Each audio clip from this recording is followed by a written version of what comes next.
Hi, my name is Bob Greenyer and I'm a volunteer with the Martin Fleischmann Memorial Project. So I hope you can all hear me. Thank you for waiting and being patient today. I will explain at the end of this presentation some things that have happened over the last week which have resulted in a slight adjustment of priorities, let's put it like that. And I also have some incredibly beautiful data to share at the end of the presentation as well. So stick with me for that. Anyway, it's good to see you. Yes, fantastic, you can hear me. So this is Tree of Life Part 1, and this slide has a image which is a panel. I think it's from Iraq, from the sort of Sumerian art sort of lineage, and it's I don't know whether I'm going to say this correctly, but it's a Phrygian panel closely following the Sumerian tree of life. And apparently this is from around 600 before Christ. So if Christ was able to go into the desert for 18 years of his life in this region, could he have learnt some of the tricks of the trade from these people? Who can say? It's the 23rd of May 2020, and I am going to try and talk about how exotic vacuum objects can actually do real work. And there is a lot of interest in being a multi-planetary species, and I believe that that's what we already are. But anyway, if we are to go to other planets, we are going to need to be able to ensure that when we get there, we have all of the elements for life. Well, we have all of the energy when we get to a planet because it actually has matter on the planet. But can we use that matter and convert that into elements that support life? And if you have water there, well, I would argue that you can, because from water you can create a charge differential, and from that you can create other elements, and with other elements you can create electricity, and from electricity and other elements you can create all the elements for life and more. And so I think I'm going to start that argument here. The actual image that you see here, this panel, is something I took off a slide which I had in my Sochi presentation, because it's actually from a slide from Ode, and this was one little element that I left out, which you'll see the full original slide from Ode in this presentation. So what am I going to talk about? Well, firstly, I'm going to talk about the fact that carbon actually is quite a rare element. So if I get rid of my mugshot there, if you look at the Earth's crust, that is, if we start with the Earth's crust, and we look at the elements here, and I'm going to go back to my mugshot, and I'm going to change my mouse so you can see me pointing. Let me just do that. I should have done that before. Preparation prevents poor the other one, and we'll do that, and we'll put the silly large cursor. Okay, right. And we're back in the presentation. So we have a big cursor here. And now if you look at the most abundant elements in the Earth's crust, well, top of the list are oxygen and silicon. And in fact, they account for, let's put a quick calculation here, they account for 40, 50, 60, 72 point something, 72.3% of all of the nucleons in the Earth's crust. And then aluminium, who everyone worries about as being something that's really rare, well, actually it just binds to oxygen really, really well, so it takes a lot of energy to produce aluminium. But actually it's the third largest concentration element of abundance in the Earth's crust. And if you add that to your 72.3%, you get 80, over 80% of the crust is these three elements, O, Si, and Al. Add in iron. Now, of course, iron is more in the core, but we're talking about the crust here. That's the bit we live on. Fortunately, we don't live in the core. That would be uncomfortable. And then if you look at these other elements here, calcium comes in at number 5. Okay, and this is going to be relevant as we go through a discussion moving forward. But obviously, you can't have bones in your body without calcium. Oh, that's my mess there. Would you look at that? That's a treat for you. You can't have your body bones, and you can't have calcium carbonate. You can't have seashells.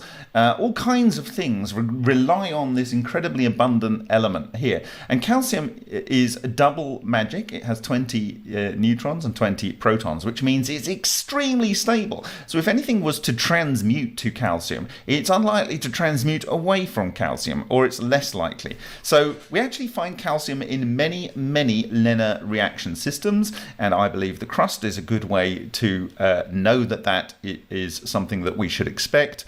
And that is, again, 4.15%. So in terms of the crust, calcium is bordering on very close to the amount of iron there is in the crust. And so it's very likely element, in my view, to be created by exotic vacuum objects. Then, of course, sodium is important, as is potassium in our blood. For,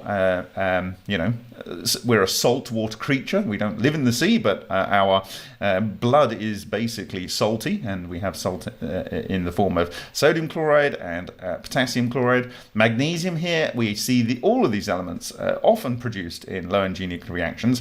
And hydrogen here is actually, it's quite the way down the list, and considering hydrogen and oxygen up here are so important for life, then why is this down here? Well, basically hydrogen is a building block, and you'll see this as we go through this presentation. And phosphorus is very important to life as well. Manganese less so. And then we've got down here sulfur, very important to life, and there is carbon at the bottom of this list. And look at the proportion here. It's 0.02%.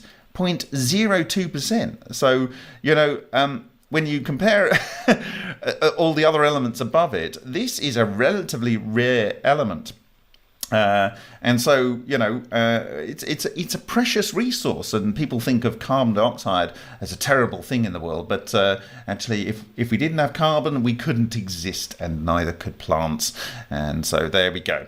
Right, so where is all of these elements coming from? Well, if you were to look at the public data on this, there are two things that are going on supposedly in the sun. And one is the carbon, nitrogen, oxygen cycle, and the other one is the triple alpha process, supposedly. Okay, and we're going to read this little clip here from Wikipedia. This is the official accepted understanding. Unlike the proton-proton reaction, this is this pp chain up here, which consumes all its constituents. The CNO, or the carbon, nitrogen, oxygen cycle, is a catalytic cycle. In the CNO cycle, 4 protons fuse using carbon, nitrogen, and oxygen isotopes as catalysts, each of which is consumed at one step of the CNO cycle, but regenerated in a later step. The end product is one alpha particle, a stable helium nucleus, for those that don't know, and 2 positrons and 2 electron neutrinos. Now, what you have here is the so-called log T. This is the temperature, and this is the log energy that you get out. And the sun apparently is about here, and it's just at the bottom end of the CNO cycle. And so the theory is that we only see the CNO cycle a very little in the sun, and apparently it's something like 1.7%. And in fact, I'm led to believe that last year they detected the electron neutrinos supposedly coming from this process that shows around about this supposed 1.7% of the sun's energy being derived from the CNO cycle. Of course, if you had a process that didn't actually release so many neutrinos, these electron neutrinos, because it was actually working in a different way, and you may not even have, a safe understanding in terms of you might be assuming that this is the process, and you're seeing something akin to the amount of neutrinos you would expect coming from the sun, but in fact the process is wrong, and in fact it's just working in a completely different way. But let's assume they're right. the triple alpha process is all the way over here. So the idea that you're going to get much triple alpha going on is not really something one would expect. And what do I mean by that? Well, the triple alpha process is where you get 4 helium nuclei basically merging to 1 carbon-12. Well, this is interesting because we see this all the time in Lena. And why would this not be part of Lena as well? If we could rapidly get to carbon, okay, then we start off with carbon, which is the true catalyst, along with 14 nitrogen in the CNO cycle. And if you add a proton, you release a gamma. But if we're in an EVO, the gamma wouldn't get out, okay? And that would go to 13 nitrogen, which is unstable. But because it's in a EVO, you have neutrino processes, not you get maybe an antineutrino or something coming in, and it works the other way. Rather than a positron, it takes an electron on board, and you go to 13C. I think I've got that right. I might not have got it right, but you know, this is unstable, and so is the oxygen 15 here. This is not normally seen in nature. 14 nitrogen, 13 carbon, 12 carbon, and 15 nitrogen is normally seen in nature, and so that's why you have this decay here. Okay, so essentially you go around in a loop, but what we are finding in low energy nuclear reactions is that whatever goes into the system, you seem to get a lot of carbon out and then other elements. So it doesn't actually matter if you start with heavy or light elements. And over this and the sister presentation, I think you'll see data where you can pretty much conclusively say that is what's going on. And then that draws into question whether the sun is actually working in these ways. I mean, it seems very nice, but what is driving this argument? Driving this argument is this fantastic temperature. You need the temperature in the center of the sun to do the pp chain. There's very little CNO, and then this is for just different stars. If you are going to get these reactions going on in abundance, there has to be a different process, because the log T needs to be so high to cause this triple alpha process. I don't think it needs to be. I think the idea of smashing things together kinetically, and the low probabilities of them having the right energy and being able to get through the Coulomb barrier and located, I think it's probably all maybe a misunderstanding. I think if you can get them coherent and you can remove their electron, the electrostatic repulsion from them, and get them close enough together through this coherent matter, you could have this process of production of carbon in a much less energetic way in terms of kinetics, and it's kind of like it's doing it the implosion way rather than the explosion massive kinetics way. And I believe that this could possibly be one thing that's going on in the sun, because we see it in low energy nuclear reactions. So let me go on. So I shared this. This is ODE slide 11. Actually, it's the full ODE slide 11 because it was missing this when I used this slide in Stanford in 2017, because this was from the work I did with the Joule-Joshua cycle, and when I was preparing to run the supernova reactor, which you can see here. So it's this Joule-Joshua slide, and it's the carbon arc in air reaction. Okay, so I'm going to drop my mugshot over there. And so you have the primary sort of CNO cycle here. You can see the CNO cycle here. So that's kind of there. And what I've listed here is the naturally stable isotopes. And this guy, Joule-Joshua, he developed the macrobiotic diet. But what he also did is he found that if you took 2 carbon rods in water and you discharged, I think it was like 3 12-volt batteries together underwater, you were getting all of the elements that you see here. And the interesting thing is that Sundaresan and John Bokros here, they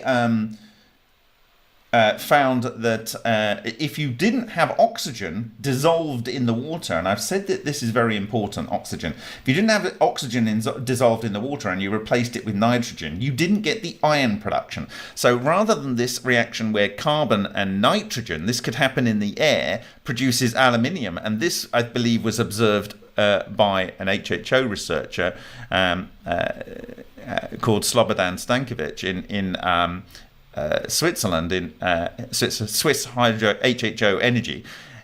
You take two aluminiums and you fuse those to iron 54, and we kind of see this production of iron from two aluminiums potentially in John Hutchison systems and other systems where we're using aluminium, if you remember from the recent experiments using ultra. So this is one pathway where you can get to iron, but there is this other pathway that John Bockris was one of the world's greatest electrochemists, and he took on board this study by George Ossawa, and he found, working with Sundaresan, that when they had oxygen dissolved, they get iron. And so this is the process that we're looking at. 2 carbon 12s and 2 oxygen 16s goes to iron 56 and helium. And the interesting thing is you can actually synthesize, what you're looking at here is, I think it's something like, I did calculate it before, and off the top of my head, it's somewhere between 98 or 99, or maybe even higher, but certainly higher than 98% of all of the element nuclei in your body. So essentially what I'm saying is that if you start with carbon and electricity and water, i.e. you've got hydrogen and oxygen, the hydrogen gets you to go round this loop, the CNO cycle. The oxygen can easily get you to iron, which you need for your hemoglobin, absolutely important, so that you can transport your oxygen and your carbon dioxide in your body. And so that's absolutely important to have the iron. And if you then have hydrogen, that takes you round there. The oxygen assists with that, and with the electricity, you combine these together. So, for instance, carbon and carbon goes to magnesium. There's the phosphorus we need. Silicon's everywhere, so there's all kinds of paths to silicon. Aluminium here is like one of the main paths, and silicon is one of the main paths. So it's not surprising that oxygen is the most abundant element in the Earth's crust, and silicon is the second most abundant element in the Earth's crust, and aluminium here is the third most abundant element in the Earth's crust. The interesting thing is phosphorus is not that abundant. It is quite an abundant element, but it's not that an abundant element. So it's almost like elements get stuck here and they get and here, and this is not surprising because these are quad alpha and tri-alpha. Okay, so I talked about this because one of the main reactions you see from ball lightning, and I talked about this in Stanford on the 25th of January 2017, is this sulfurous sort of smell you get at the end of a ball lightning exploding, and that would be, in my view, oxygen and oxygen fusing together. And we observed this production of sulfur, it would seem, from oxygen that was on the top of copper in the 10 yen coin that was exposed to amasa gas, and we saw them as snowballs on cobblestones. Anyway, so this is the George Ossawa cycle. So starting from essentially protons, you can build this up, and in Lena it would appear that if you have just hydrogen in there, you can end up by synthesizing, certainly hydrogen and oxygen, you can end up synthesizing carbon, and we'll talk about examples of that. And with the carbon and the hydrogen and electricity, you can then go ahead and synthesize pretty much everything for life. So this is really about the process of terraforming. Now, when did I see the first production of carbon in a form which was very interesting in a Lena system? Well, I'll tell you, that was with the the experiment by Celani, and this was a Celani wire we had run for a little while, And on the Chilani wire, we had these nano and micrometric diamonds forming. And it was this particular image that was taken in May 2013 by Matthew Villatte, a former director of the MFMP. This was the image that inspired me to suggest in that around the spring of 2013 that people use nickel and diamond as a potential reaction matrix for doing low energy nuclear reactions. And it was the Lion experimentalist who was the first experimentalist to consider that. And actually what you're seeing under here is constantan wire, and this is actually made of nickel and copper. And so there we have that. And then so this was the first experience that I had of carbon apparently being synthesized. I mentioned something in the monopole clutch, and that was about Yule Brown's radiation remediation. And I've got a link here, and you'll have the slides here so you can find this data. And essentially, he said this was a reference about Yule Brown's work. And it says, the most startling claim by the inventor, and this is in his patents and in some of his writings, the most startling claim about the inventor in the press is that the gas produced in his process can reduce nuclear and toxic waste to harmless carbon. And that was in magazine in 1988. 1988. This is even before Pons and Fleischmann. This is being reported, and I believe this is in his patents and in some of his writings. So yes, this is producing carbon, okay? And this is just the rest of that slide where he's remediating some waste. So what did Takaaki Matsumoto conclude in the final sort of summary of his research that he gave as a brief note, as a letter to the editor, I believe, in 2001? Well, it was this. My three-ring traces were products of those simultaneous explosions. Here, I have to apologize to the readers for an insufficient assignment made in reference 5, that quad neutrons collapsed. It was made clear by later experiments that the clusters that collapsed were atomic clusters that could have a diameter of hundreds of micrometers and involve much more nuclei. Well, I would imagine that an atomic cluster that is hundreds of micrometers would necessarily involve much more nuclei than 4 neutrons. Very amazingly, it was also found later that the ring products consisted of conventional elements, mainly carbon, not dependent on collapsed materials. This process was called by him nuclear regeneration. So here we have the summary in 2001 of the findings of Takaaki Matsumoto, was that it doesn't matter what you put in, you get carbon out. And here it is a claim by Yule Brown in as reported in Imagine magazine in 1988, that it doesn't matter what you put in, you get carbon out. What are the chances? What are the chances? And what do you have in Brown's gas?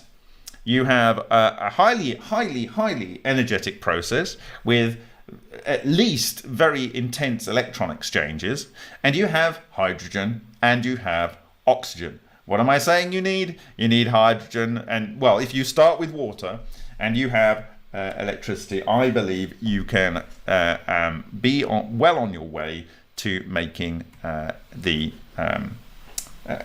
sort of terraforming and making the everything you need for life.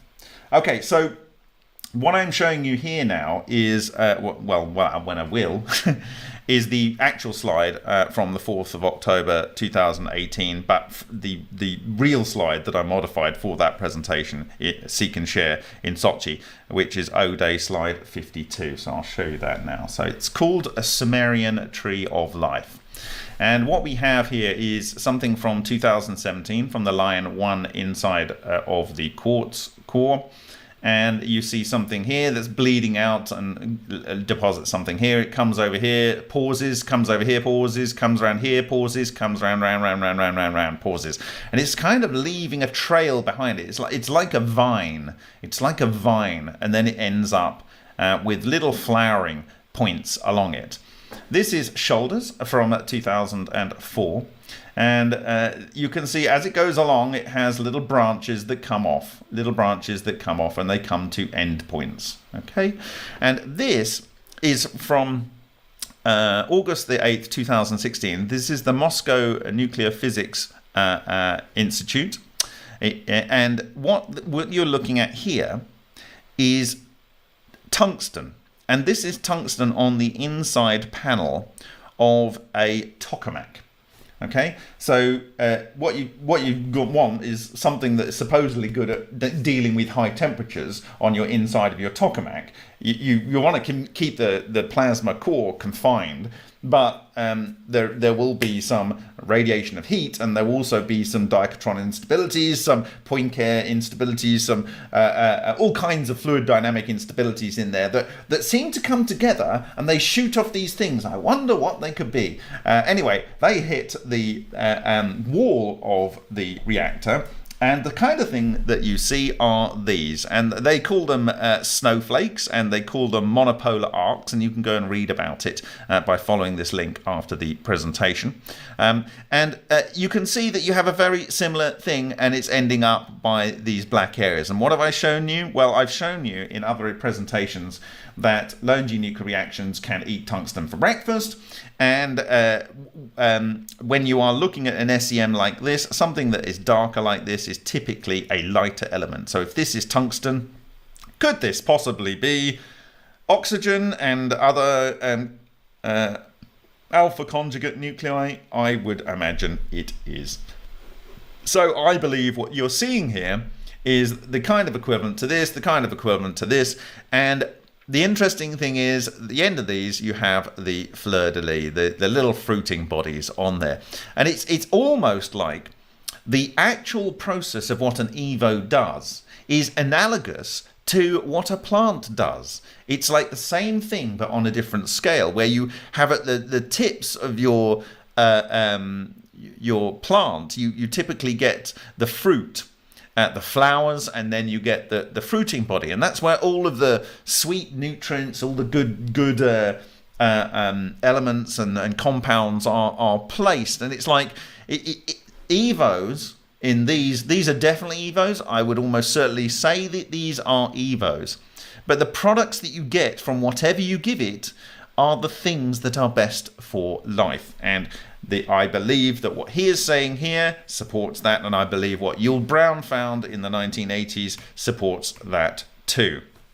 Okay, so a couple of other examples before we start showing you some other data that has been seen, that was shared earlier last century, but it's going to be the first time you guys see it. This we've talked about quite a bit. This is also from the Moscow Nuclear Physics Laboratory. So it's MEPHI, Moscow Engineering Physics Institute. It's the National Research Nuclear University. Okay, and so this is a plasmoid that was found 2 days after an electrical discharge onto a metal plate. And there's no electricity on there. It doesn't matter whether it's grounded or not. This is floating around and doing something. Here's something similar on the Hutchison bull burn sample, an aftermath from the bull burn sample from 1986, which I discussed at length. And we found that this we've observed at 2 orders of magnitude on different Hutchison samples. But what I'm going to talk about again is this over here, which I believe is going to be very relevant to the tail end of this presentation when I make the argument about how potentially this is going on. And we'll have a closer look at that now. And for some reason, I've got the same slide in there twice. But okay, so what we are looking at here is what you've just seen, but under the color microscopy. And we have something in here which is a sphere of something. And it could be silicon, oxygen, and carbon. And if it is, then all 3 of those elements are alpha conjugate nuclei. So let's investigate what we see. And we've seen this before. So we are looking at here with the SEM. And here, if we look at this area here, 61, we see that it is carbon 60. 60% of the atoms are carbon. 33% of the atoms are oxygen. So this is in the CNO cycle, okay? And what did I say? It looks like N doesn't hang around for very long, okay? Well, why is that? I don't know. But if you don't get phosphorus because N doesn't hang around very long. Well, if you go back to the carbon, the CNO cycle, actually here, what did I say? Well, the oxygen here is not stable, and the nitrogen here is not stable. This is that relevant? I don't know, but I think it's more like is being described by Matsumoto. It's all happening at the same time in the collapse. Okay, so we've got essentially between triple alpha and quad alpha, we have 93.4% of the matter in that area. Now, if we look at the flat area over here, spectrum 60, we have over here it's just a 2.1% atom percent of iron. Over here it's 10.1% because we're on the flatter area, so we're actually looking at the top surface of the iron. But it is this affected area by this exotic vacuum object, in my opinion. And we've still got 64%. In fact, that's more carbon on that area there, and we have oxygen here. So between them, that is about 83%. So it's about the same ratio of alpha conjugate nuclei. And then we have iron. And, well, what is iron anyway? Well, iron is, according to Sundaresan, it's a combination of carbon and oxygen anyway. So, they're all the same thing. And then the chrome and the nickel, I imagine, are from the steel. And we're seeing these other elements here. Sulfur, silicon, aluminium, potassium, calcium, chlorine. These are all the things for life. Again, what do we see over here? We see iron, aluminium, chrome is in the metal, sodium, sulfur, silicon, chlorine. So these are many of the elements that we saw being synthesized from the George-Ohsawa reaction tree. Okay. Now, I believe that what is going on in here is this is where this so-called nuclear regeneration occurs. The self-compression, the nuclear collapse process is going on in this area. And when I show you some absolutely stunning data from Takaaki Matsumoto, you may or may not agree with me in light of what we've seen in Vega experiments. Okay, so again, we're looking at this, and I just wanted to point out this. This is the Cantal heater wire, and for whatever reason, we got these counter-rotating vortices, and something came out of here, around here, and went into this wire. But the wire itself is made of iron, chrome, and aluminium. This is fused quartz. It's silicon and oxygen. And this is aluminium oxide, Al2O3. So if we actually look at what we see on there, and we've shared this before, we have an impact of something at that point here, with a central point, and then this kind of like crystallites around there. Well, what were the crystallites? Well, the crystallites look like this. Okay, and they are kind of hexagonal or pentagonal in structure, so they're like little tubes which are hexagonal. Okay, and I'll just remove my mugshot so you can see the accretion on the heater wire. Okay, and there we go.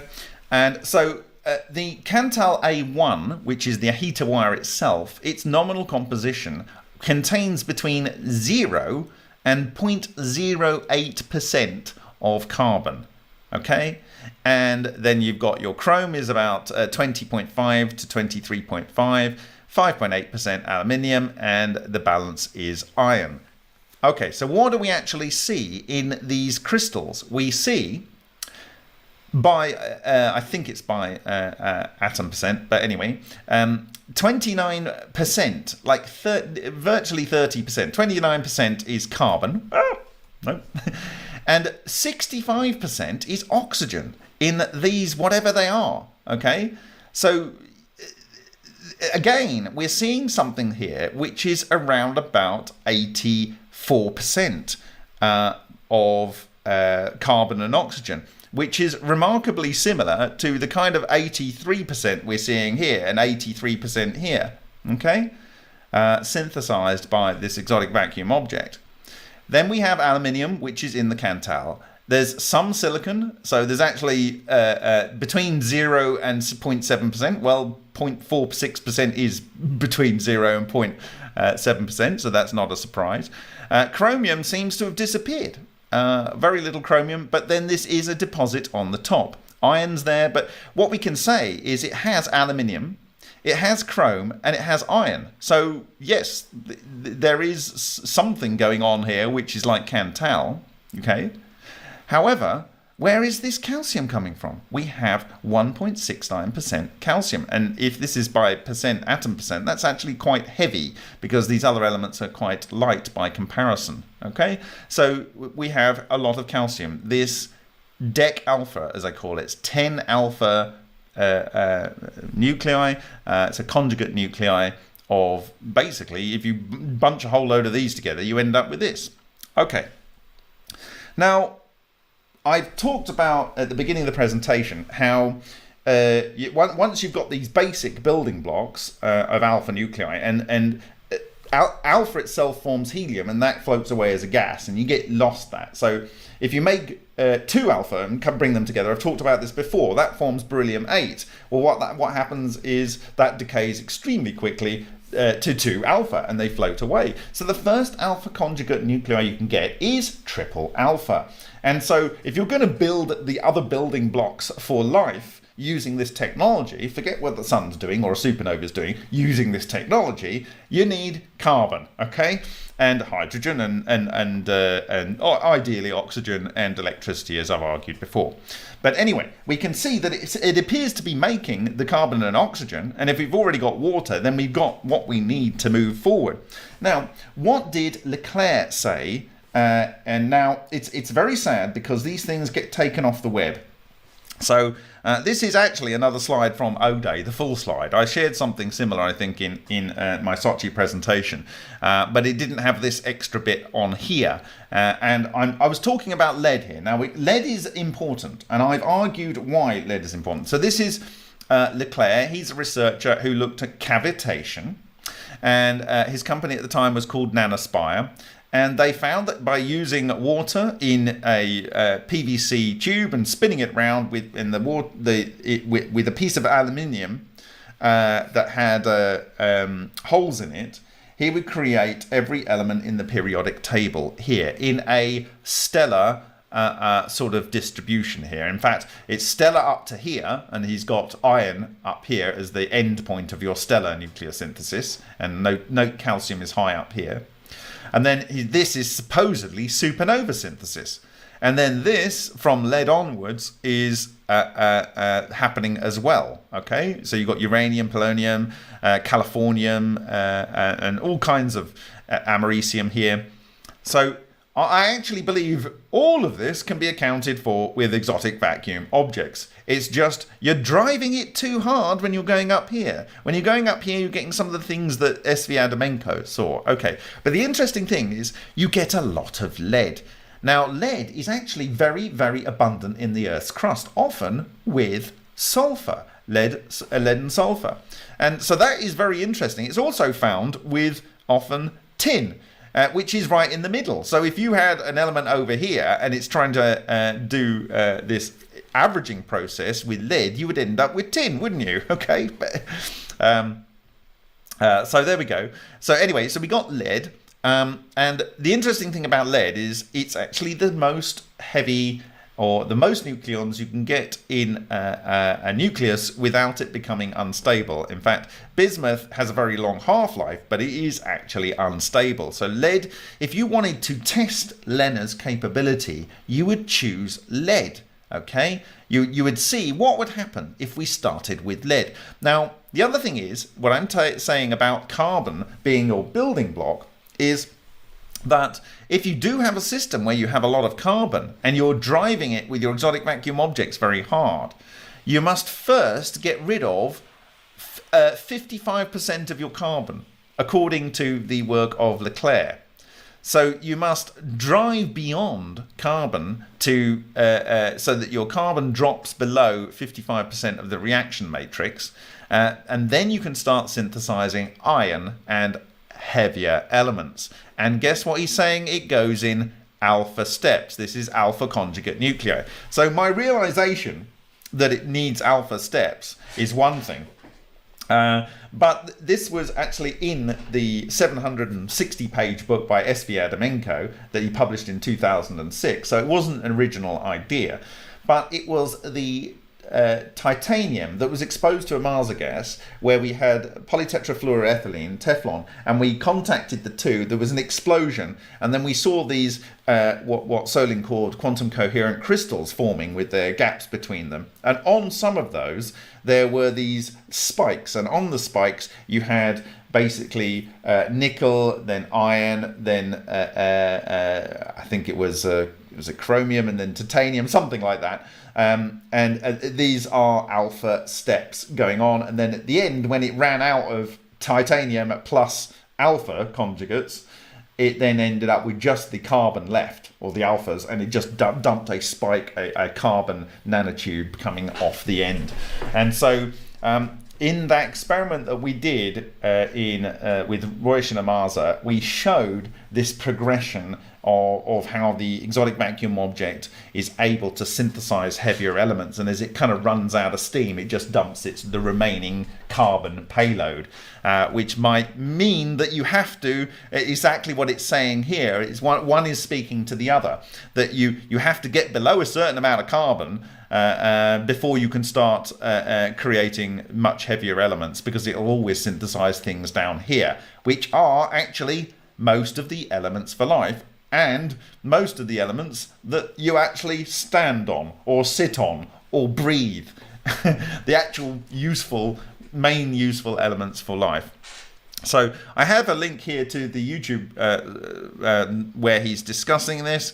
But like I say, it's been taken down, and that is just the nature of these things. If you want things to persist, you have to make a copy, and that goes for this channel as well. So thank you all those people out there that have taken it upon themselves to clone this channel. That's very helpful. Okay, so how does this fit in with Takaaki Matsumoto? Well, in the last presentation earlier this week, I shared a couple of slides that he made public in 1998 at the conference, the ICCF 7 conference in Vancouver. And in that, it had this wonderful sort of donut shape with these magnetohydrodynamic structures in there, analogues of which, and exact, I think, versions of which we've seen in a range of systems. So I discussed that earlier in the week. And so I'm going to show this slide here that we had earlier in the week. So, and again, what I'm going to show you are, again, more SEMs from these simple experiments that he conducted, where he took either potassium hydroxide or cesium carbonate and had 120 volts AC, and he was pulsing those from between 20 milliseconds to 800 millisecond pulses on with a 20-second gap, and then a number of shots. Okay. The interesting one here is this is one long shot of 800 milliseconds with 20 seconds off. I don't know what that means, because there is not more than one shot. So it's off for at least 20 seconds, let's put it that way. And then we got one shot here. So this is what I'm going to be drawing these from. And what Takaaki Matsumoto did is speaks to what I have been talking about here, that many researchers, ourselves included, with what we've looked at, the LENR systems do like to top out at lead. And it's kind of like you've got a couple of hard stops. Iron is a hard stop, carbon is kind of a hard stop, and lead is a hard stop. And if you have anything lighter, it kind of works within these bounds. And when you understand the sort of nuclear relationships and so forth, it makes sense as to why this is happening. Anyway, he chose lead metal wire for his electrode diameter of 1 millimeter. Lead. That is very important. This is Takaaki Matsumoto in 1997 recognizing that if I want to know if this is able to synthesize something other than what you put into the experiment, let's start with lead. And if we have lead and we have potassium hydroxide in water, well, we don't have any carbon, do we? Well, isn't that an interesting thing? So I'm going to show you, it's a selection, there are many, but a selection from these various experiments. I've not included, well, maybe I have, I think I've included some from the 72, but this actually has carbon in it, so it's a less of a good argument. And he recognises that. This is a lead sphere that is produced in the experiment S70, okay?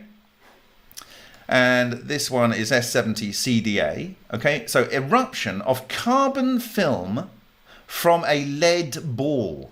So up here on what may or may not be a pole, you've got a plume of carbon coming out. Well, is that carbon, like as diamond, as was observed by Leclerc, as was observed by us in our Chilani wire in 2013? Is this diamond? Is this diamond like we observed in the center of the cavitation spot in the Amasa vibrator plate? Could be. I don't know. But if it is, it must be amorphous diamond. And it's flowing. What would make that happen? I would think exotic vacuum objects would. And if this is a mesh, a supercluster of exotic vacuum objects, it's kind of like you've got a bleed out here. Now, is this the surface peeling off and coming up here? Or is it something inside that's bleeding through the magnetic pole of the overall sphere? I think these are questions we need to have an answer to. But what you see here is Takaaki Matsumoto absolutely nails it, because he says systems of experiments S70 and S71 were perfectly carbon free. So he knows he's choosing lead for a reason. And he knows that when you have carbon coming out of here in a plume, this is something that had to have been synthesized. And if it's coming from the inside, is it coming from the inside? Well, that is interesting. So the next slide I'm going to show you will be an almost one-for-one match to the plume that comes out of a volcano. In fact, several plumes are very, very similar to this. It's uncannily exact. But there's one that's a dead ringer. When we took a Mars gas and we exposed indium to it, just for 5-10 seconds or whatever. I will show you that in part 2 of this presentation. But let's see what Takaaki Matsumoto observed in his experiment that he conducted in 1997. Here it is. I don't actually know whether this is the lead ball or what, but he's saying that, and this is 72 BCH, so 72 BCH here. Eruption of carbon film from lead ball. Well, this is the ball. So this is a lot of material. Okay, so lead is 204, 206, 207, 208 nucleons, and carbon is just 12. So if there was stuff spewing out of the center of this, and it was a superfluid, and it's producing this almost like a volcanic cloud of carbon, that is a lot of material that is somehow being spewed forth, and the sphere is keeping its shape. This is not true of all of the structures that he has, and I will share those in coming presentations. But I can tell you now, you will see something absolutely nigh on identical to this when we look at the data from the Amasa gas exposed indium. Okay? So this still doesn't tell me if it's kind of like wrapping itself off the surface of the lead, or if it's being spewed out from the center. Okay, so let's have a look at the next slide, because this is absolutely completely descriptive. This is an eruption. This is 71 BDB. Now remember, 71 and 70 do not have any carbon in them, okay? 71 BDB, and we have 71 BDB again. This is a close-up of it. And we have a hole. And the carbon film is spewing out of this literally like a little volcano. Literally like a little volcano. It's absolutely madness. Look, it comes out and it's spewing out. Okay? Now let's go back to our slides up here. Is this a kind of 50% in the quartz, as these ball lightning tend to do? They're half in and half out. Okay? And as it's traveling along, maybe it's spewing out carbon from the back end. You know, is it? I don't know, but that's what you're seeing. And at the end, when it dies, it dumps its whole payload. It just, the whole containment fails and it dumps the lump. Is that what we're seeing here? Is that what we're seeing here in August the 8th, 2016 at the Nuclear Physics Research Center in Moscow? I don't know. Is this, and you'll see similar structures from Matsumoto in this same series of images he shared of electronuclear collapse processes, which do look very similar to this. And I believe that you have many EVOs that are coming down and hitting here and building up this layer on here. Okay? Anyway, so we'll come to back to that, I think, in a future presentation. But let's go back here. So we have a sphere, and out of what would appear to be a port, it looks like a crack over here, maybe a crack here, but it's actually just coming out of here. Now, is it the case that inside this lead sphere was an exotic vacuum object, like the spheres that we see in the Vega experiments, okay? And that on the coherent matter layer in there, where you've got the degenerate electrons, and they can't go anywhere, okay? They're as compressed as they can be. And what's happening is the lead ions in being synthesized by the electrical discharge, maybe they are coming to the exotic vacuum object, and they are building up on that layer, and on the coherent matter layer, as the lead ions are coming in, okay, it's converting them into prima materia. It's converting them into the mother of all matter. It's converting them into this quark soup, let's say, this electron nucleus macrocluster, as S.V. Adamenko would say. So, and they've completely denatured, just like the actual coherent matter. It's all coherent matter, and more lead's piling in from the outside. And what you are seeing is what you're seeing. My question is what you're seeing here the lead shell on the outside of the coherent matter sphere? And then as this breaks away, that through the pole, there is just a spray of the lead and whatever else accreted to the coherent matter being converted into triple alpha. Is that what you're seeing there? I don't know, but that's a hypothesis. This is actually a very simple experiment. Hopefully, the question has been asked a few days ago in a letter to Matsumoto. Hopefully we'll have the details of how to do this experiment. You know, this is not actually a very small structure. This is 25, it's probably, I don't know, it's about 50 microns across nearly, or less, well, certainly 50 microns from the end of that plume to over here. Okay, so is what's coming out of this hair an amount of nuclei that used to be lead, because there's no carbon in it to start with, and so it is a nuclear regeneration going on.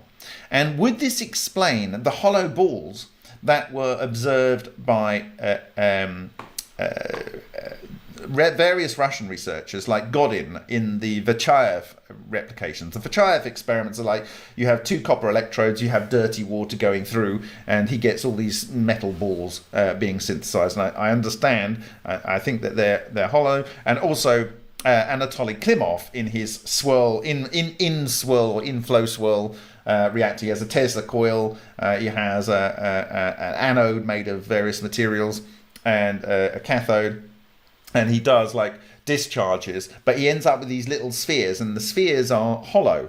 I am arguing that the coherent matter structure forms that gathers matter that is in the process of being converted into prima materia, or protomatter, or electron nucleus macroclusters, or whatever you like to call it, mother of all matter, and that then the whole thing can collapse if it's not got too much on the outside, or the inside collapses, and through the pole, maybe this is the North Pole. Maybe this is the North Pole. Maybe when you are looking at this is the South Pole, this is the North Pole. This is a subquanta, this is the North Pole, sorry, South Pole, this is the North Pole. So at the South Pole, you can imagine it's sucking matter in if it was available, but actually, it's actually coming from everywhere, maybe. And at the back end, it's ejecting matter. And I described this using in my Sochi presentations. It kind of like goes and when I'm doing my silly noise there, I'm hypothesizing that it gets to an unstable state and it ejects some matter. And is this a way in which this can be used for propulsion? I don't know, but maybe it can be. Okay. So let's go back to that slide. So this for me explains these hollow spheres. I think actually Slobodan Stankovic observed the production of hollow spheres as well. In fact, he showed slides at ICCF 22 where you had spheres within spheres within spheres. So you can imagine that a sphere forms and then it becomes inactive. And then coherent matter forms on the outside of that sphere, using it as a template.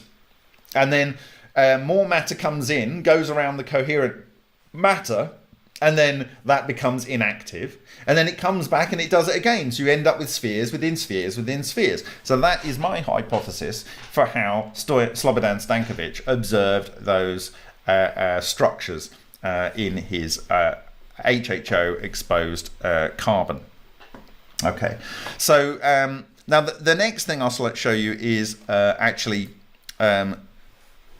it says here generation of carbon films, and we are going to see this again in the indium, but we've seen carbon films in various experiments that I've shared over the last year or two, but we are going to see ones where Matsumoto has a sketch. I think it's a sketch or an image in his book or whatever, and there is a carbon film where it's carbon and oxygen, but it's definitely a lot of carbon film by the side or coming out of the plume of one of these volcanoes, and it might as well have been the source for his sketch in his paper. So anyway, these are carbon films, and they're thin, and actually they seem to just fold and flop around, and you can see it's almost like it's kind of like bent and stuff. So we see a lot of this. Okay, so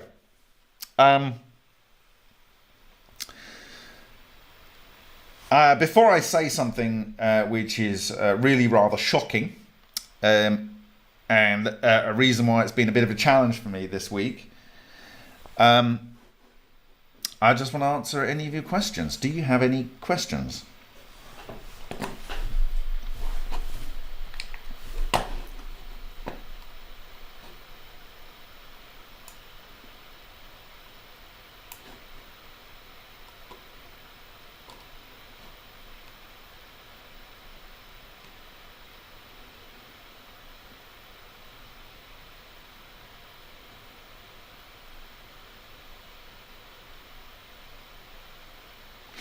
W. Hales reminds me of stellar nuclear synthesis. Well, essentially, yes.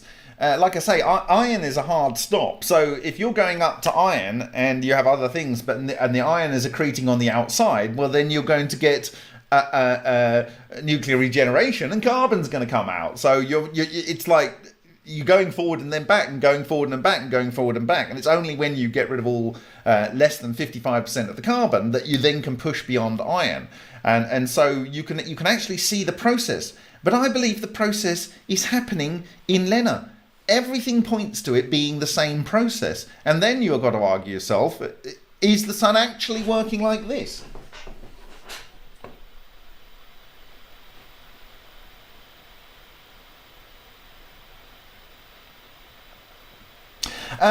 Maybe we do. I know there's an argument that the various planets are actually hollow, and certainly, if, as it would seem, I believe that I've demonstrated that we can observe in the Lion reactor and in an X-ray exposed to the Lion reactor an identical structure, and we see this in multiple places, and the same structure is in European Space Agency images, exactly the same structure, several times, I believe, larger, or certainly in the same order of magnitude as the Earth in scale. One could argue that the sun is actually not a very large sun. If you look at something like Betelgeuse, it's vast by comparison to our sun. And I believe that on Betelgeuse you will see these same structures, which may be orders of magnitude bigger than our own sun. And so I believe these structures that are formed, these magnetohydrodynamic structures that are able to synthesize matter, like that, very, very quickly, using vast numbers of nucleons, you are literally having this churn of nuclear material. It isn't as simple as it's made out. It isn't this stepwise process. There is some forward and back going on. And, so if those things are able to happen over various scales, and we see in multiple independent Lena experiments where we get these structures that are hollow. They're not always hollow, like I say. In the Slobodan Stankovic work, he could see there were layers and layers and layers. And it might be that you have layers and layers and layers build up to make a solid planet. But that then the layers collapse in on themselves over a period of time and whatever. And so you end up with something solid. But conceivably, you could have things that look like they're solid planets, but they're actually a hollow sphere. That certainly, if we're extrapolating the orders of magnitude on the magnetohydrodynamic structures, then I would imagine that's possible.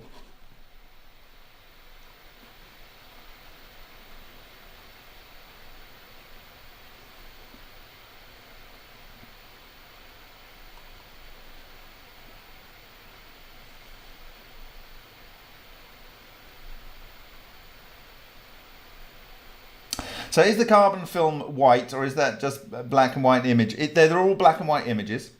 And I mean, they were all taken in 1997, so the equipment wouldn't have been as good as we have these days. And he does have some optical photography, and I'm hoping that, assuming nothing happens to him, that I can get access to whatever the photos he has, optical photography, and rescan those at the highest quality possible. And so that is my wish. Plans of mice and men.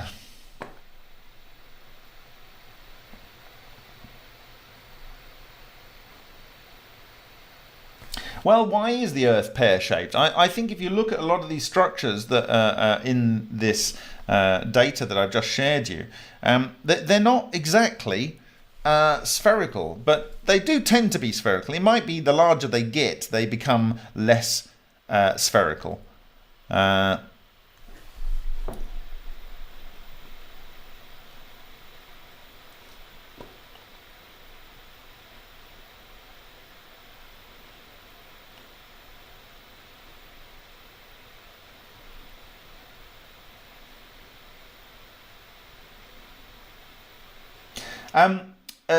So Axel is arguing that Evo is a dark matter which acts to produce elements at constant proportions for billions of years. Axel, I think you're probably right from the point of view that it's composed of dark matter. It's a dark matter. It's not necessarily dark. So first, in dark mode, it's dark, and it can be harvesting all forms of energy and making matter from that. And so it can convert dark matter into physical matter. And so since most of the physical matter is a very, very small proportion of all of the mass of the universe, there is a very large potential out there for many more stars and many more galaxies to be formed given the right amount of time, using the same process that we're observing in low energy nuclear reactions.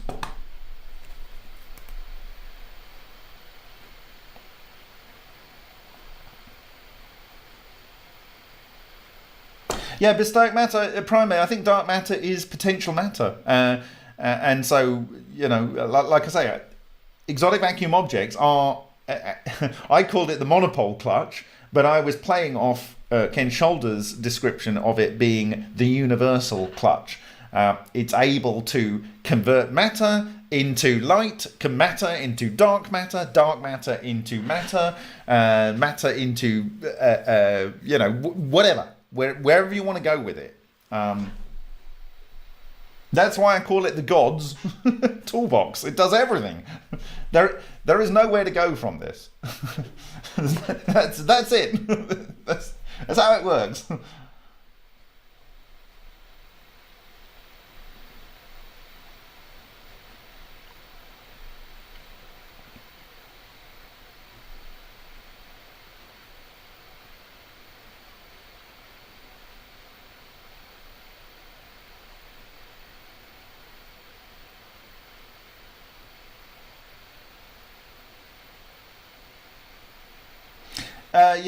Corky. This is it. This is the whole keys to the kingdom. It's the whole keys to the kingdom, and it's amazing that Takaaki Matsumoto could hand round this stuff at ICCF 7 in 1998, and people couldn't see the significance of it.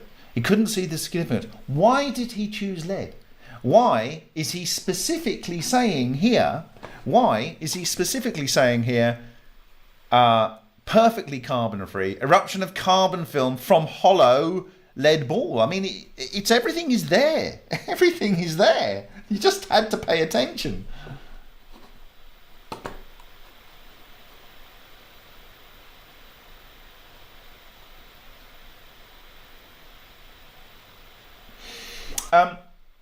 I will share some other slides from this same presentation where you have a lead ball which is solid, it would appear to be, and it spews out a hollow lead ball and they become a pair, but one is hollow and one is solid. Now think about that for a minute with your asteroids that seem to be like two balls stuck together.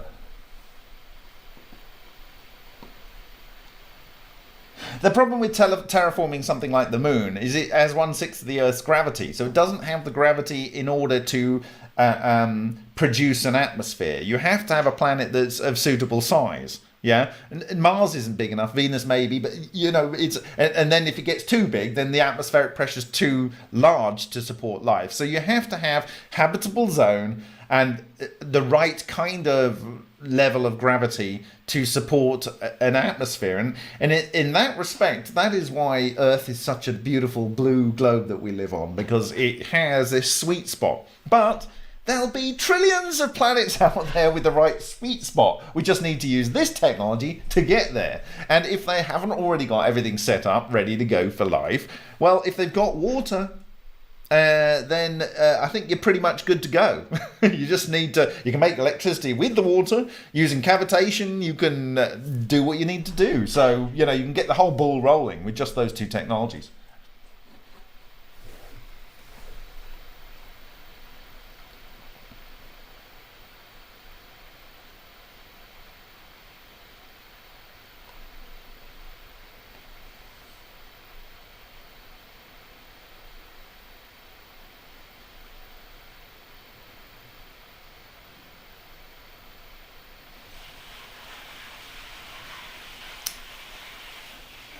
So, Axel, I'm not so sure on the singularity. I do believe that you can get to all of the matter bar the balancing leftovers, which are either one proton or one triton, uh, in um, in a coherent matter volume of one alpha particle.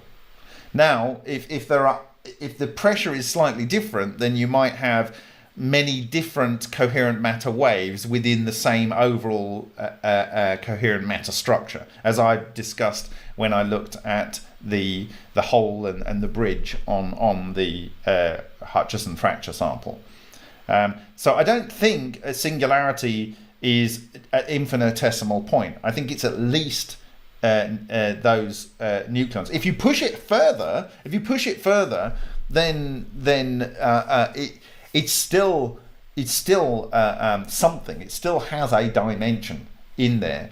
Otherwise, it just comes out as light. I mean, if you go too far down, it's just going to come out as light. But I think most of these structures that you see will end up having a sphere which may have a broiling surface to it, but it will be made up of subunits, and I will argue this in extreme detail when we are referring to the Vega Valley. But it's made up of subunits that shift around, they share their energy around, but the actual structure of that mesh, which Takaaki Matsumoto refers to as the itonic mesh, that itself is coherent.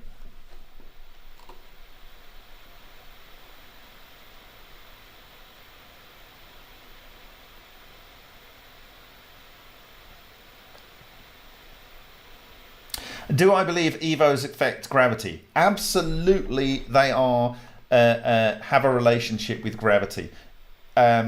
They are pulling material in. If you look at Vysotsky and Adamenko's paper from 2004, they're saying it's gravity collapse. If you look at the early 1990s, in fact 1990 itself, where Matsumoto is referring to his ring spots, he's saying at that time that was quad neutron collapse caused by gravity. I don't know, have I got his book here?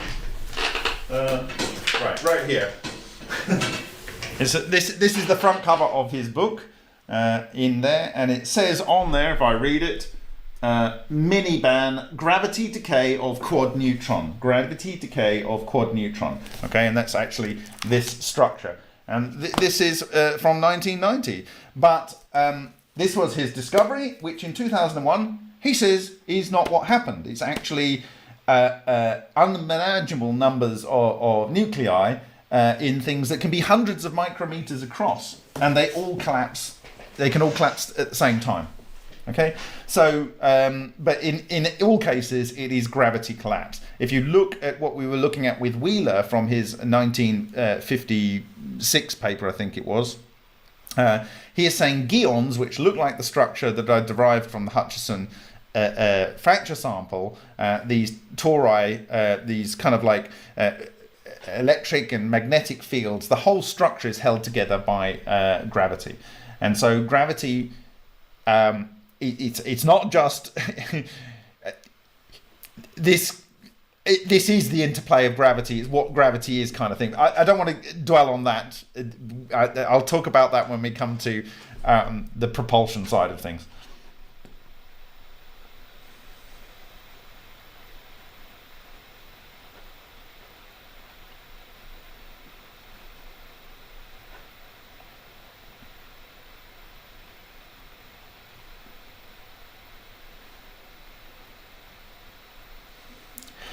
Your mercury arc experiment will melt any wire with...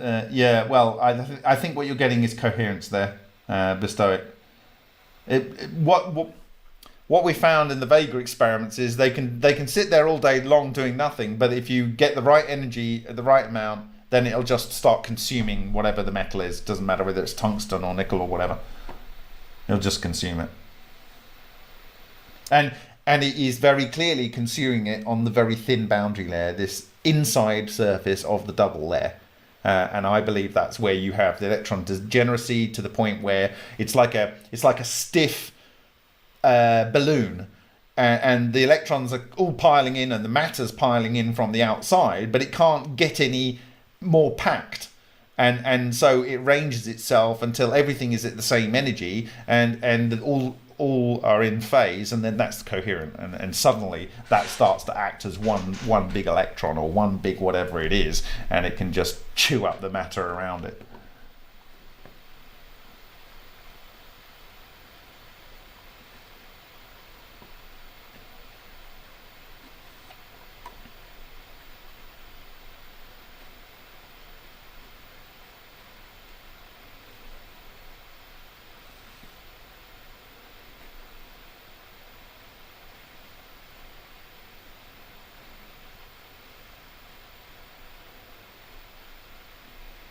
Okay, I'm just seeing if anyone had a really good question earlier on. Just say I had one, and I'll go and see if I can find it. Otherwise, maybe I'll do a review of the questions after the next session in this presentation. I've got two things to make. One is really shocking, and the other one is some hot off the press data. When I say hot off the press, I have to share it now. It needs to be shared, and so.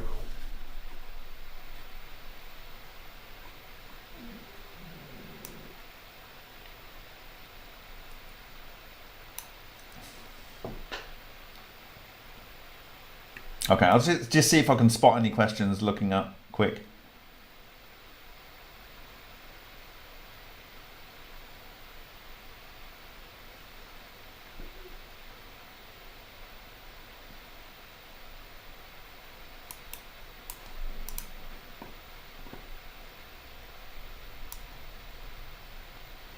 Okay, Steve Whetstone, thanks for encouraging backup copies. I will pirate protect copy your fine video and arrange for re-upload. Okay, so yeah, so basically I know a number of people are if you get 4K downloader, it's a very affordable software, but I think it even works in the free version. You can download the channel, and I think just 1 terabyte drive. It doesn't need to be a fast drive. You can get the whole channel, all the videos on there.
So people are talking about these craters on various places around the world, and on other celestial bodies, including our own moon. What Matsumoto found is when a itonic cluster, a microball lightning, whatever, which is known to carry matter, and we've observed this, and Shoulders observed this, many people have observed this carrying of matter process, and the Russians have done the best characterization of its ability to carry matter. When that hits a surface, and if you can imagine that if it's still in the coherent state, then as it hits the surface, it's maybe a little bit superfluid, but it kind of like maybe impacts. And what Matsumoto found was over a period of time, it would kind of spread out over the surface and leave a mark, and the mark was hexagonal. And so it could be that there are things that hit these celestial bodies that you wouldn't necessarily even observe them on their way there. They just hit them and then spread out. And it might have been in very energetic events in the solar system that cause this, and you know, you might just see like the glow on a planet, but you wouldn't necessarily see the incoming thing. That's not to say you wouldn't if it was in a white mode, or it was interacting with the solar wind, for instance, and that was exciting it. So, but certainly Matsumoto, and maybe I'll share those. I think it was a certain energy magazine in the 1990s shared some actual color images of microscopy. So I think I'll dig those out and share those.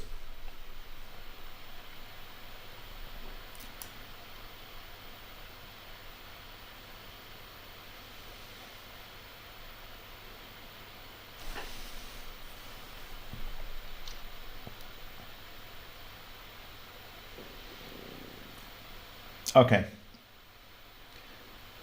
All right. Well, if you have any questions that you really want answered, and I will do my best to answer them, go to remoteview.icu, look at the newsletter entry for this particular video, and put your questions there, and I will endeavour to answer them. I think what I need to do now is talk about something extremely serious. So, we've had a debate within the project about how we get out certain information, and there are more than one director in the MFMP, and we can't be disrespectful to the issues should someone do something stupid.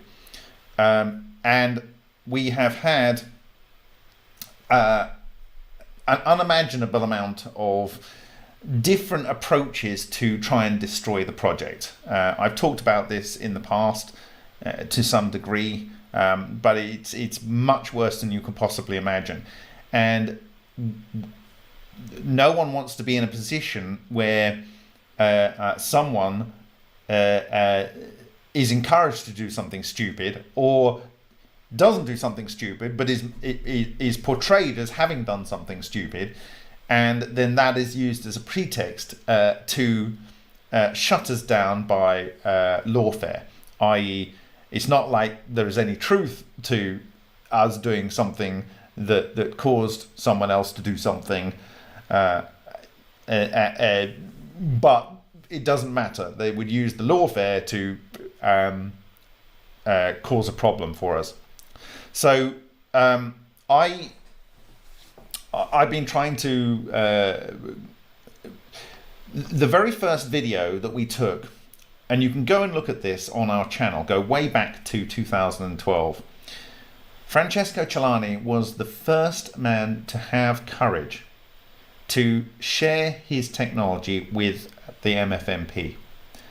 And if you look at that very first video, he says, I'll be happy to share it with you, but the most important thing is safety, safety, safety. Now, why does he say that? Well, you just have to look at PAP. I described in my monopole clutch video what I believed was going on. Basically, it was producing exotic vacuum objects. The very thin wire that was connected to the mains was acting as a ground wire for those EVOs, so they didn't build up in the metals in the pistons. Then the wire was pulled out by Feynman. Feynman then refused to put it back in when PAP was demanding that he did, because the device was starting to shake and becoming unstable in his view. And in Feynman's own account, when the cylinder head blew up, a silvery white object shot out and turned to a white puff of smoke. And I would believe that that was potentially, if it was made of this, the actual cylinder head, the piston, and that would have maybe been made from aluminium, and that would be super loaded with exotic vacuum objects. The whole thing would be instantaneously turn to a coherent matter blob, as we know aluminium tends to do quite easily. It's one single isotope, 27. And as I said, George Eagley, he had a ball lightning thing where it came down and touched the window frame of a train, and the account was the person could manipulate the aluminium for about 20 minutes before it set hard. They were able to cast in 1992, in Tom Bearden's book, it's recalling this, the Russians were able to do cold metal forming using some electromagnetic means. That there was John Hutchison, of course, being able to do this. So ball lightning, and there are other examples. Ralph Ring talked about it when he was with T.L. Carr. So I believe that that's what happened. And when it came out, there was a Coulombic event with oxygen, and it instantaneously oxidized the aluminium to aluminium oxide, and that accounts for Feynman's own account of what happened in an event that killed multiple people in killed at least one person and maybe two, but I can't remember that, but at least one person died, and it maimed severely some other people there, and there was a legal case and so forth.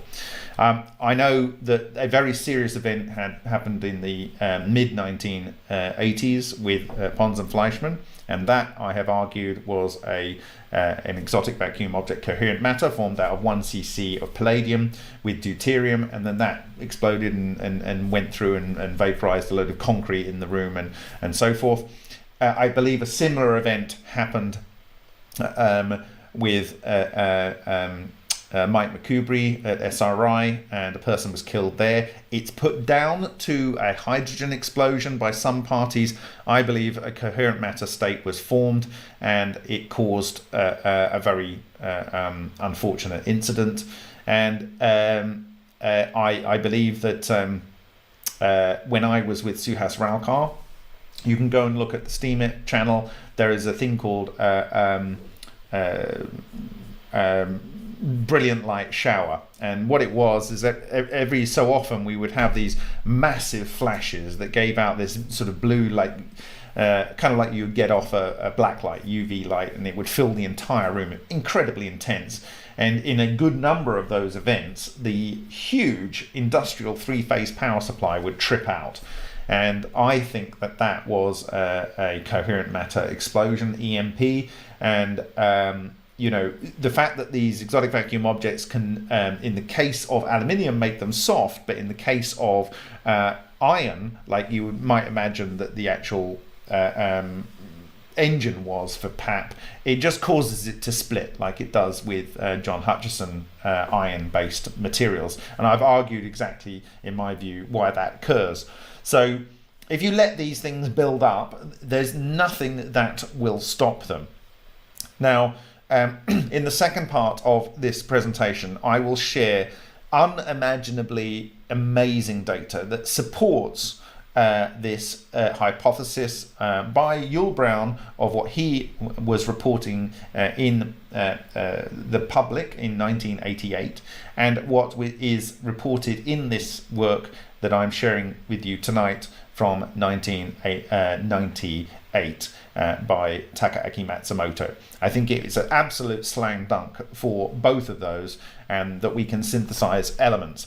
And so this brings me to the reason I brought this data forward rather than doing some other things is because we've also experienced an explosion, which may have been a coherent matter explosion, but it was definitely an explosion. It was called Bang, and it was with lithium aluminium hydride in nickel, and I think it was in early 2015 or early 2016. So you can go and look at Bang on our channel. So I've experienced a couple of occasions. I've also experienced the person that made the supernova reactor. He was 40 years old. He died, I was told, I believe, by cancer, breast cancer. He left two young children and a father, and his wife. And so there's that. And I've seen Norris Peary and so forth. So with that being said, I have was told this week some unbelievably shocking news. Roy Shinamaza has just got out of hospital, and and thankfully he's got through what happened.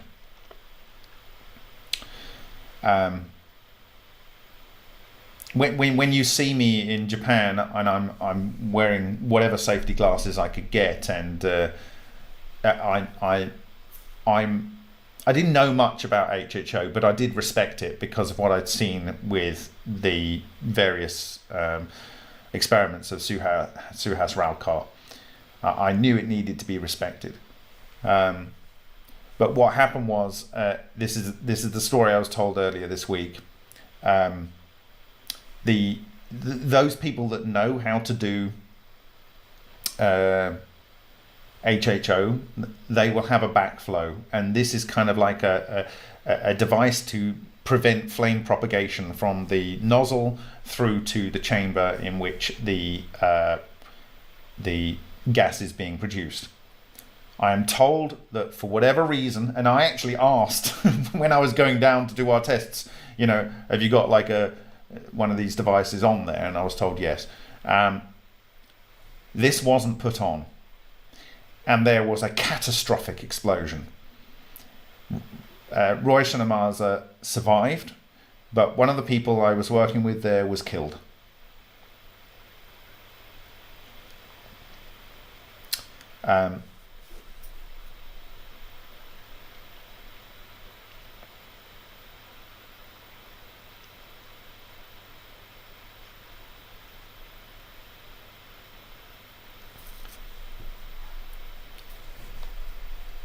You can't mess around when you're dealing with something which is so powerful. This is not a joke. When I say this is the God's toolbox, and you know what I think about what this can do, you cannot mess around with it. Even before this week, we were saying legally we have to say you can't do this at home, kids. And I said, well, what can we publish it in a scientific paper? Or can we put it into a patent? I mean, there's lots of patents out there. There's a patent for a knife sharpener. If someone makes their own knife sharpener based off a patent and they get it wrong or they don't use it properly and they cut off their finger, are they going to sue the person that applied for the patent? I mean, how do we deal with the fact that we simultaneously have an unimaginable amount of people wanting to shut us down, and it's provably by people that know and could command the people that wanted to shut us down, something that has great energetic potential. And I have that ringing in my head from Francesco Celani in 2012 in South Korea. Yes, you can try and replicate this, and I will help you. But the most important thing is safety, safety, safety.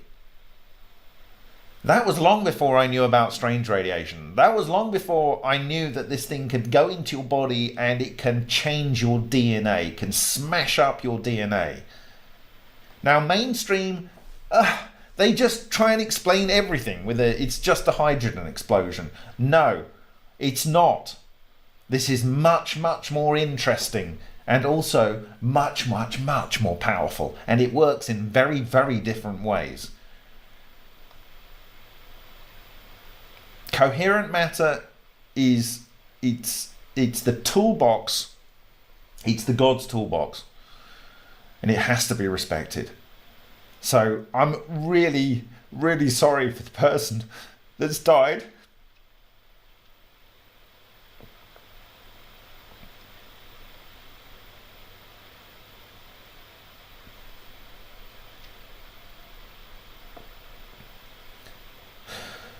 And I'm sorry to Roshan because I'm trying hard to get all this information out. I'm trying. And it's so amazing. It's so amazing what I'm going to share in the second part of this presentation.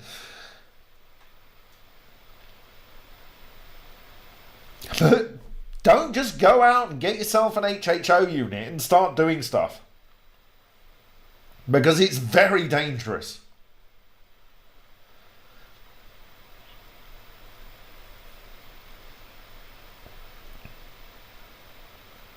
Okay.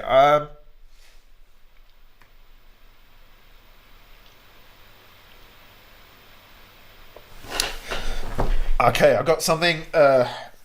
This is from the Vega Valley. It's the last presentation slide that I have for you today. I would have liked to have had a full map to share with you, but it's tough to get people to do things, and it's been even harder with the cold that's been going about and all the nonsense that that's caused. But I have to thank Alan Goldwater again for doing this, and I'll have a whole separate presentation for sharing the data that we already have as soon as I can get through it.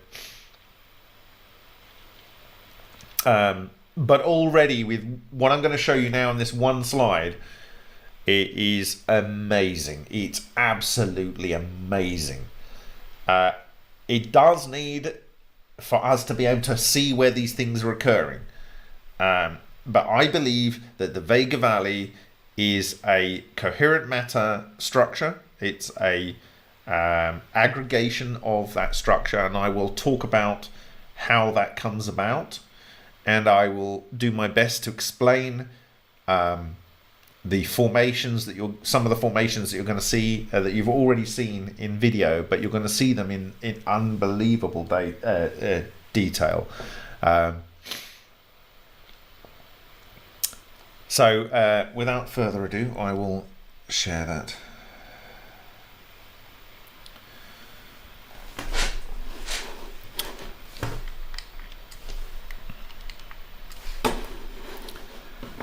So this is the Vega Valley, and I've just done this composite image of a whole bunch of things. And we are looking here. The brass is maybe a light brass. We'll know when we do the full proper analysis, but I think it's probably around about 80% copper and 20% zinc. This is the valley channel, and these are the valley sort of edges. And we speculated that maybe the black areas on here, these black areas, were carbon rich, and whatever is going on in the center is whatever's going on in the center. When you look at these structures, they are almost like an artisan's brush. I would describe these as like those temples in Cambodia. They are self-similar. So you have a big one, and then the big one has half attached, like these things seem to do. They're half on. And on those substructures, you again have substructures on those substructures. It's literally like those watts you see in the ASEAN Peninsula. And they do appear to be hollow to a degree. So they seem to have this very smooth structure on the outside, but inside they are hollow. And the tips, if we look at 2046 and 2047 here, they are, by atomic concentration, 56.9 and 24.99. What is that? That is 80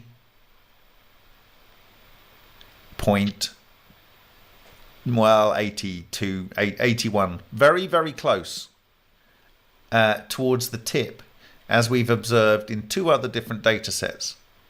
The copper is vastly reduced. This should be 80%. And the zinc it could be just 10%, but we're going up to 16% here. So it could be that the zinc is reduced, or that it's just relocated, or whatever. But certainly the tips in both of these are very high concentrations of triple alpha and quad alpha. And you see the carbon goes down here, and the oxygen's gone up a bit. So we've got, 60, 74. It's a little bit lower. And the thing that seems to be increased when this is lower is the copper and the zinc a little bit. In fact, more the zinc. When we go into the sort of puffy, fluffy area, which is apparently a little bit hollow, we have much lower carbon, around about the same, but lower on average, oxygen, but much higher on the copper, and maybe 16. So this actually maybe, if this is closer to the original material, you could maybe argue that it had 16 zinc. But we will know when we look at some of the material that isn't affected.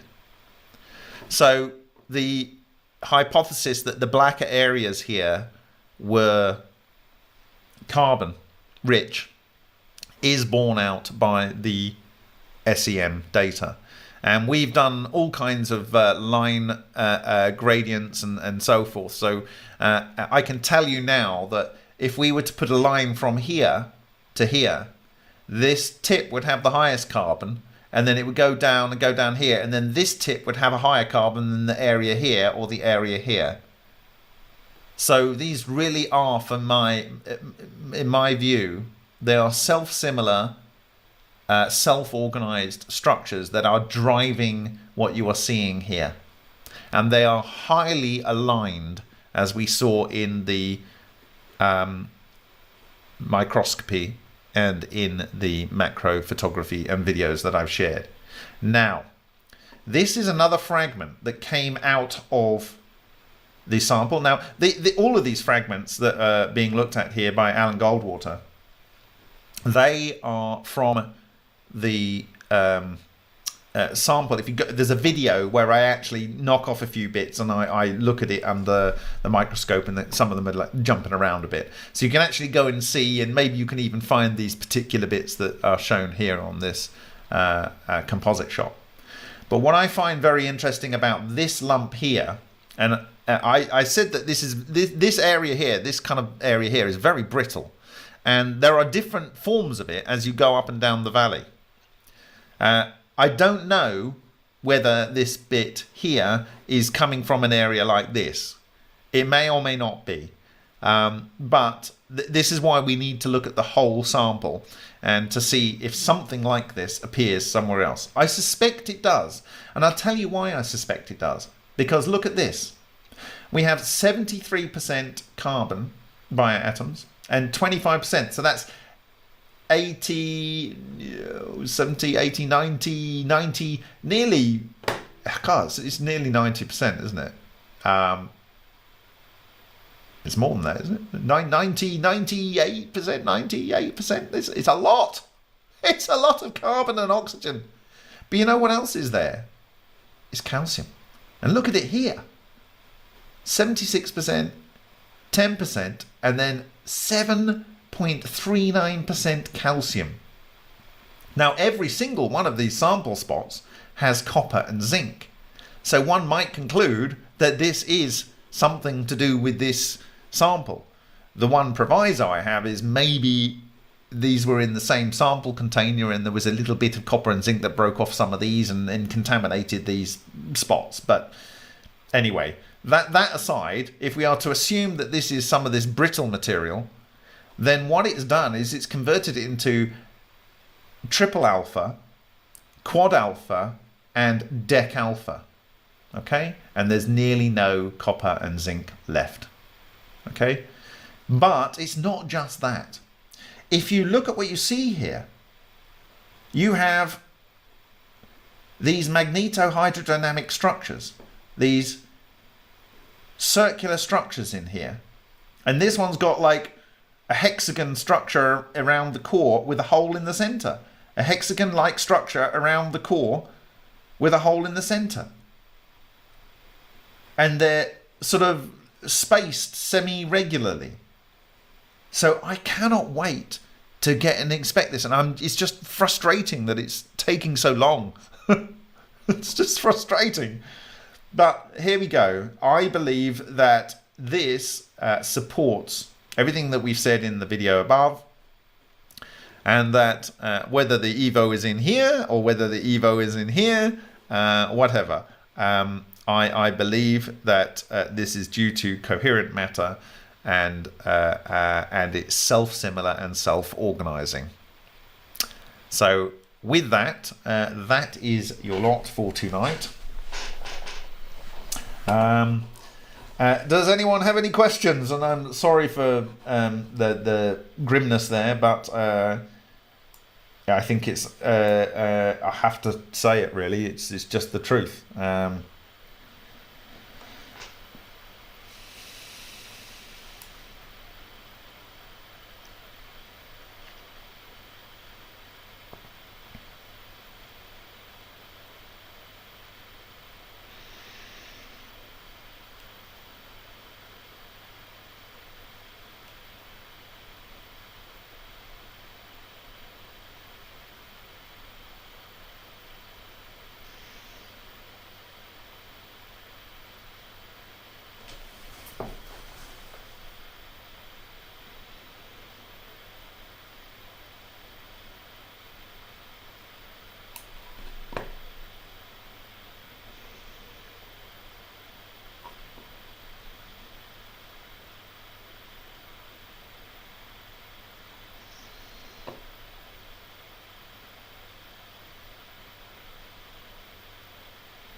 So in terms of our own approach to the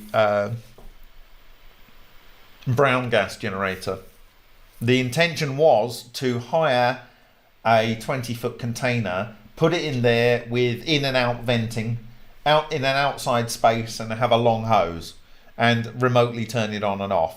And the testing would be done some distance from that contained generator.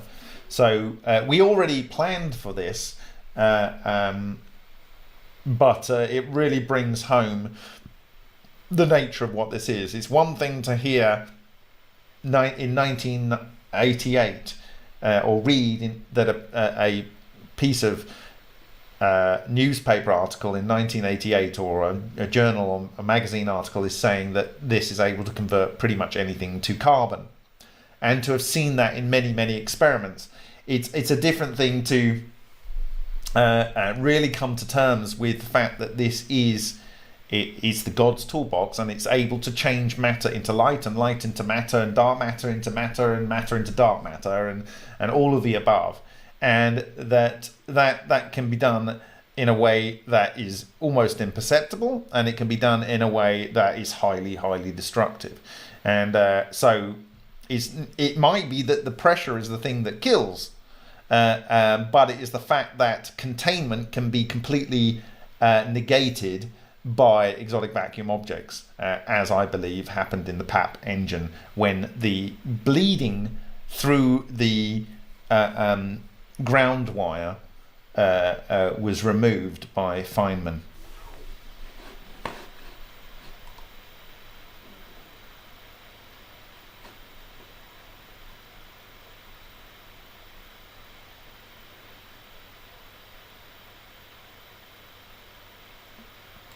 Yeah, the Ultra experiment is just wonderful in terms of safety in level, because they run very short period of time. They're open to the atmosphere, and it's a very special thing, that Ultra experiment, and those things, they can only run for like, I don't know, 360 seconds a go. So you have to be working hard to drive it for too long.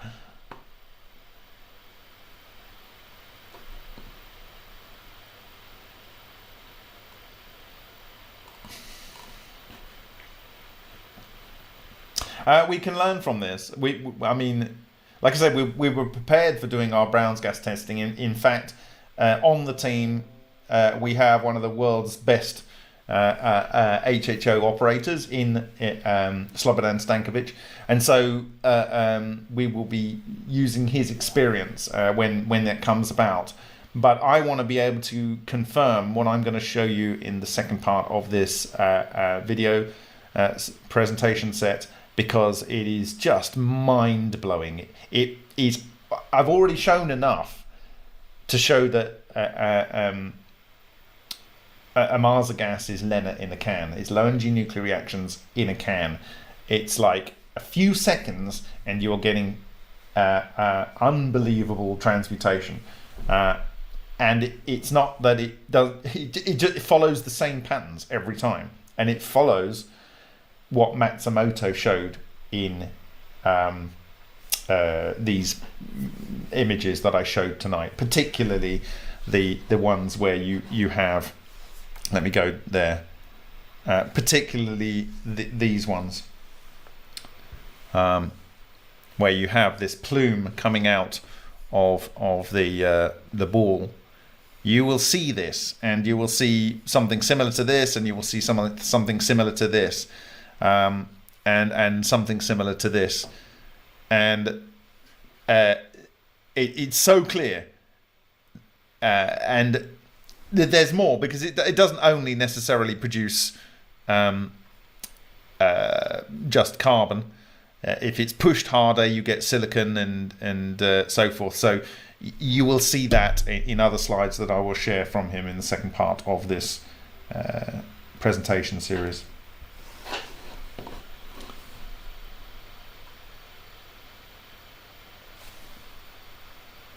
What do you think of the structured atom model? I actually really like it. I've met both of them a couple of times. I've spoken with them, conversed with them.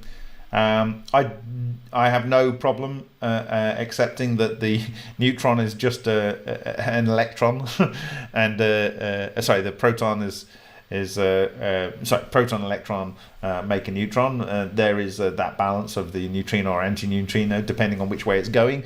That's not something that they consider because it's not really necessary for their model in terms of the structural part of it, and it also kind of feeds into why large structures fall apart when you destabilize them by interacting with the available electron quanta within their structure. And so EVOs like electrons a lot. They also like ions a lot. And when those things are coherent and the ions come in, well, it's what was formerly thought as an immovable object being met by a truly irresistible force. And the irresistible force will just remove that Coulomb barrier and remove any barrier that prevents it from consuming those nucleons.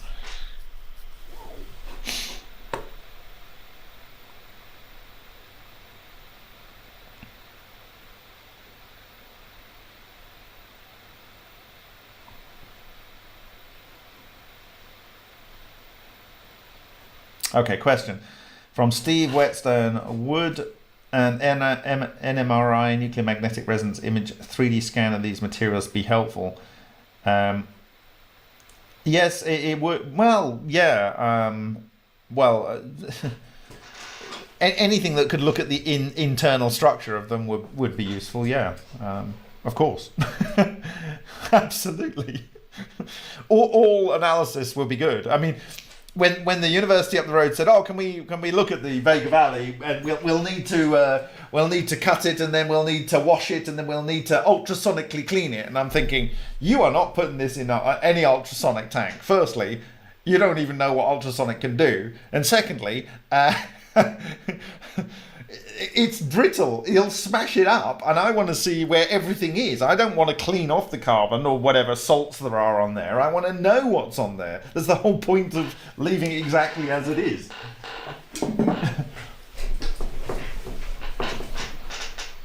I cannot get through the ethical considerations to make this safe and transmutative for society. What giant steps are needed? If I was Musk, I would need to know this. Forget the DC dopes. We've argued firstly, in terms of the Vega systems, there's as dangerous systems being shared on YouTube all of the time, but those people are not targets because they're not doing almost in every case they're not doing anything that is dealing with what this technology can do. They might observe things that this technology is doing and interpret it in a conventional way, but they're not targets for takedown. So and I don't think the argument would wash by saying, well, look, they could have looked at a number of videos. Now, one argument could be said is that if you want to build this, what you need to take this video that's already public on YouTube, this video that's already public on YouTube, and this video that's already public on YouTube, and bring them together. But don't do it, kids, because you're going to kill yourself. Just don't do it, ever. Don't even consider doing it, okay? It's our recommendation you don't do this. But by the way, if you did, it might do this. You know, if someone was competent enough to do this and take all the right precautions, this is probably what they would see. But don't do it, you know, that approach. The other approach is you put it into a pattern. Like, you know, people can build a Wardenclyffe tower based on the patent, and it will produce voltages that will kill anyone, right? Obviously, you can't go and legally challenge Tesla because he's dead. But there are many, many patents out there that are published because they need to be published, but they describe things that can kill people. So, you know... We need to have a strategy.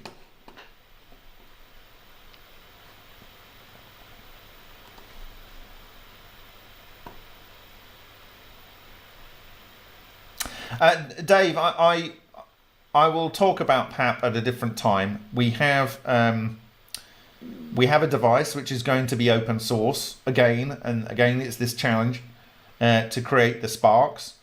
And I have a deep understanding which I will share, and it's again the same thing.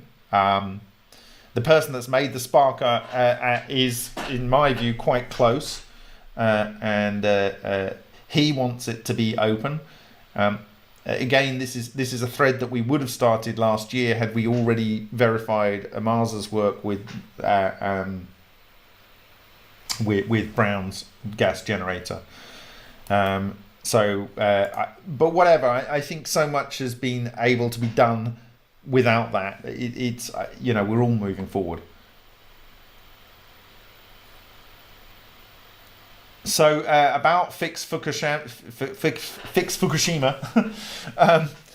Ultrasonics will do it. Brown's Gas, Amaza Gas will do it. One thing that's interesting that's come out of the conversations I've had with my Japanese colleagues this week is that the younger chap that we work with, who actually held the Amaza torch in the videos that you see when we are testing Amaza gas in 2019, he last year went to go and work at Fukushima. So I believe that there is a reasonably good chance that even if we don't actively get involved with fixing Fukushima, he is capable of allowing or enabling that technology to be used. Okay, so I think it might be a case of our work here is done. What we need to do is to try and force the function somehow where they recognize not only is the tritium water, there's 1.2 million tons of tritium water, laced water, is not only fixable, it's a valuable resource. So for instance, if you go to the reaction calculator for nanosoft.co.nz. In fact, we'll do that now. Let's do that now.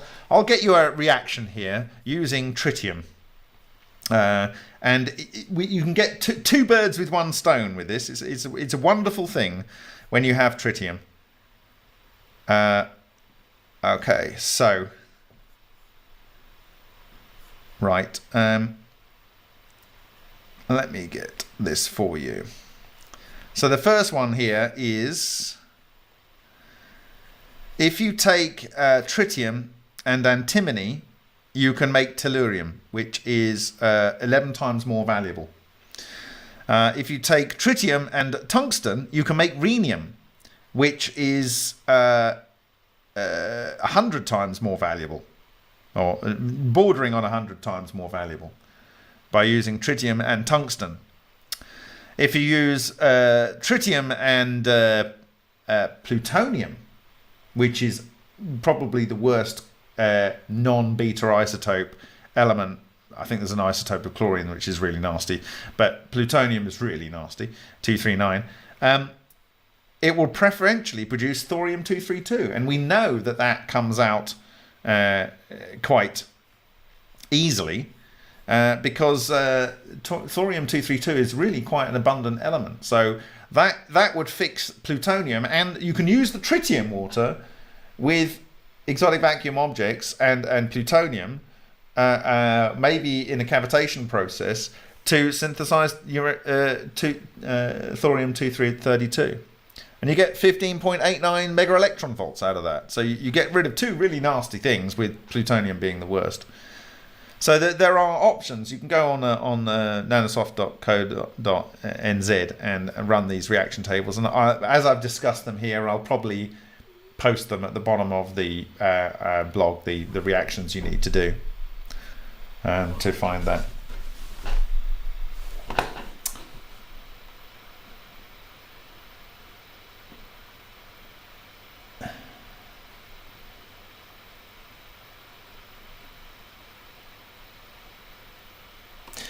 So, WP for Truth. Hey, Bob, do you think an EVO can be created at the very low level of voltages? Yes.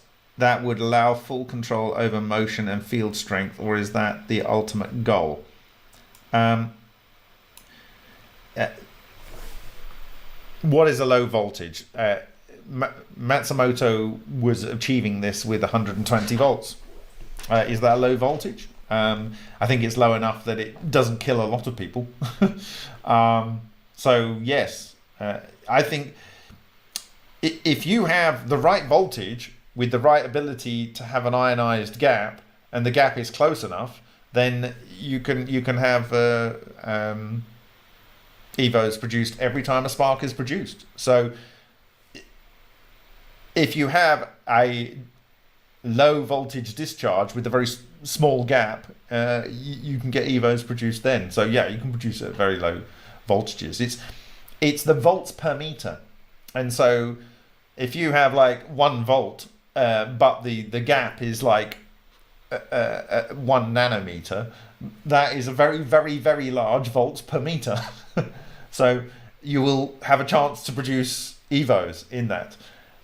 So it's not the voltage per se, it's the volts per meter and the ability of the material, its work function to release electrons, maybe its temperature. I mean, you can have thermionic emission and other types of emission, which I've discussed, and we'll go into greater discussion in Something Electric Part 2. But if you have a point as well, so if you have a point and the point is hot and you have a very small gap, and you can have a very low voltage and still produce exotic vacuum objects.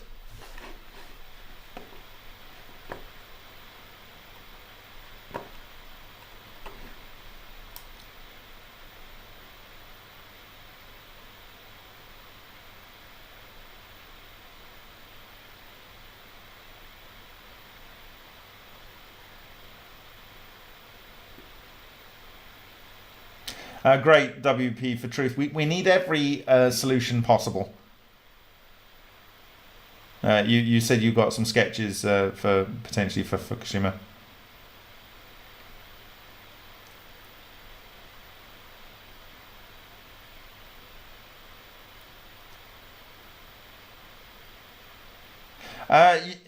Yes, WP for Truth. Go ahead and break up things that you need to break up.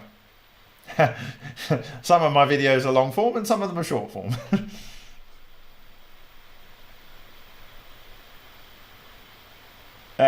In a way, I like doing these long form videos because people that might want to do us some disservice are likely not to be bothered with going through the hassle of watching the videos, compounded on the fact that they haven't got the backstory. So it's kind of like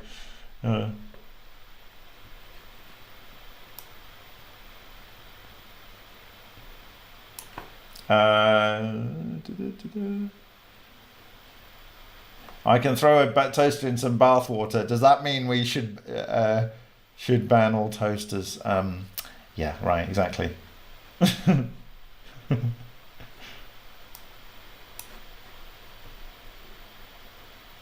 Mighty Mouse Girlfriend, did you want me to sing Unchained Melody? I need your love, darling, need your love. Ooh.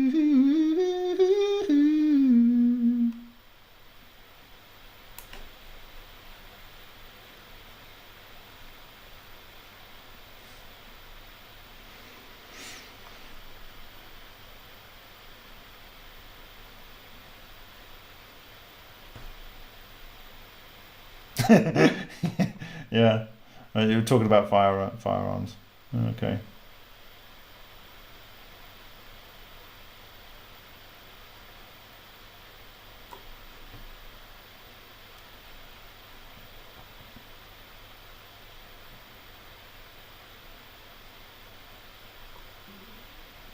Thanks, WP, for truth.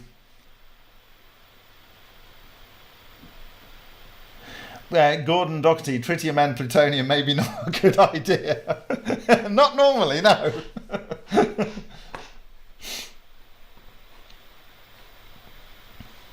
It's about critical mass, isn't it? Normally with plutonium, you have to have a large amount in I mean, in fact, I think with plutonium, you know, as long as you're not breathing it in, because it has a slow half-life, you can actually hold a block of plutonium.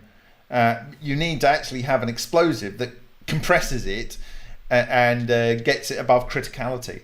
So the idea of having a plutonium salt dissolved in the mass of tritium water or tritium laced water and then cavitating it, you're actually interacting a number of atoms, you know, together. So I would certainly, I'd certainly not want to run those tests, but you know, in theory, it should work.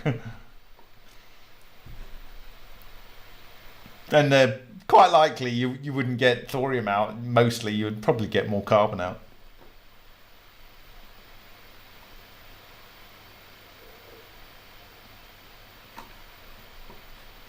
Yes, W. Hayes. This is kind of what I'm saying.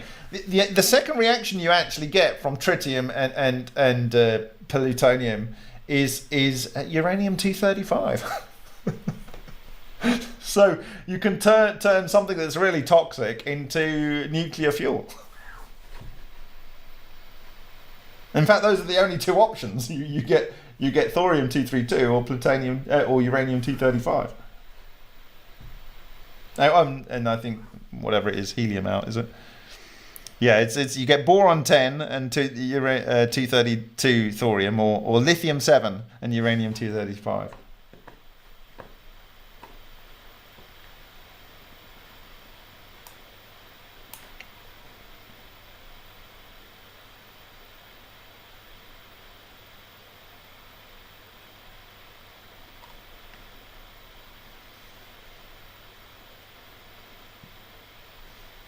Yeah, the key is the time it takes to produce the spark. A nanosecond spark, no matter how weak, will produce evos.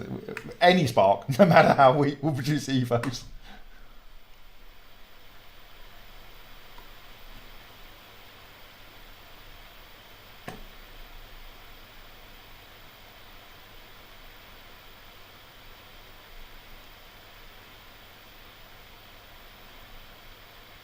Um, I Steve Whetstone, has anyone used resonance matching current flow to the NMRI frequency? Not that I'm aware of, but certainly MRI has been used to, for instance, look at iron 57 production from manganese 55 using deuterium in methagenic sea ooze for experiments by Vysotsky and Korlinova. Good one, Bob. Bore the enemy. Ah, you see through my strategy. There's two options: the crazy Bob or the boring Bob.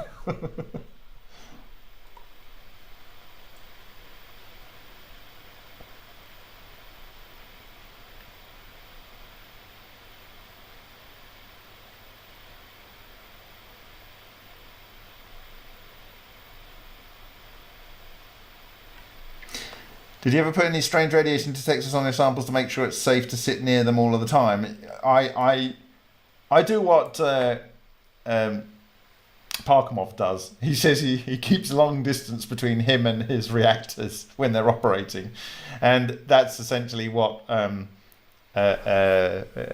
Shishkin does. And Shishkin has calculated next to his cavitator, 1 hour exposure will kill a man, and a shorter time frame, I think it was enough to nearly kill Leclerc and his partner at Nanospire.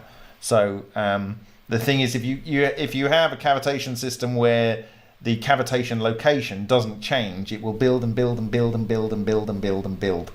To a certain degree, that's kind of what I believe is going on in the Ultra, but because the experiments are short and because they're not so static, the foil, and it can move around, and the foil is thin enough to fall apart, and then that's the music stops at that point.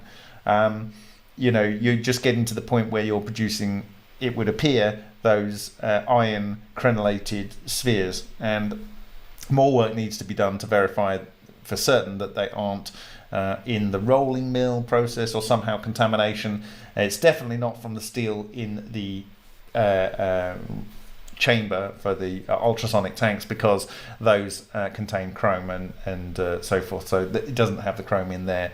So and because we've seen it in so many other systems, including natural ball lightning, it's very likely that that is actually being produced in the cavitation.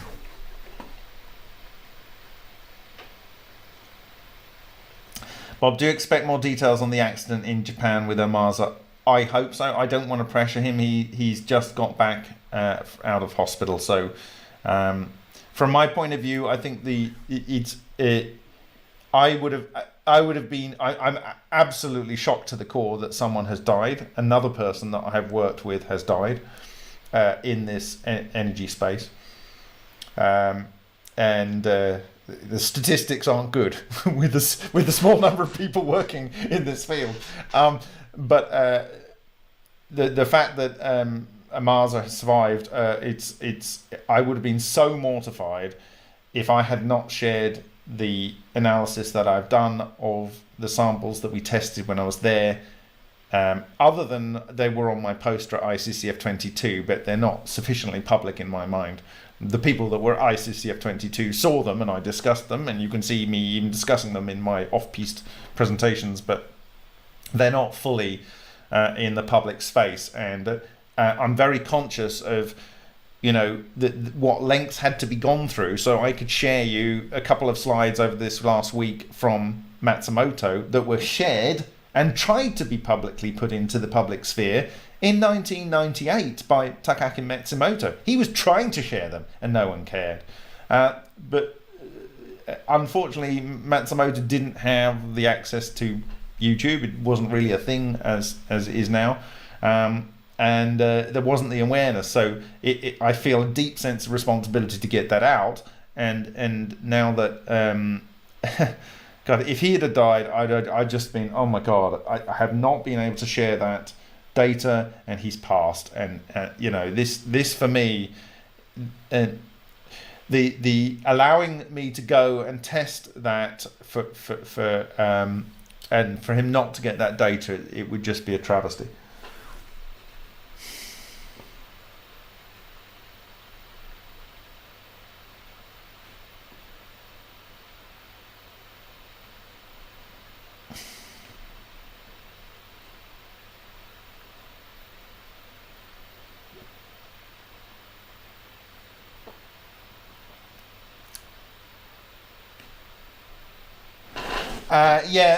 You regenerate the spent rods. Yeah, well, I would suggest, and I think it's you get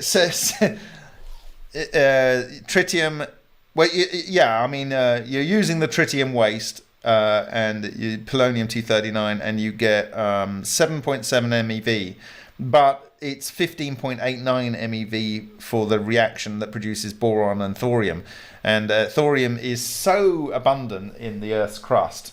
There's many elements that people use industrially that are, like, for instance, I think tungsten, for instance, is something like 4.5 times or maybe even 6 times, but I think at least 4.5 times more abundant than thorium-230. Sorry, less abundant than thorium-232. Thorium-232 is 4.5 times at least more abundant than tungsten.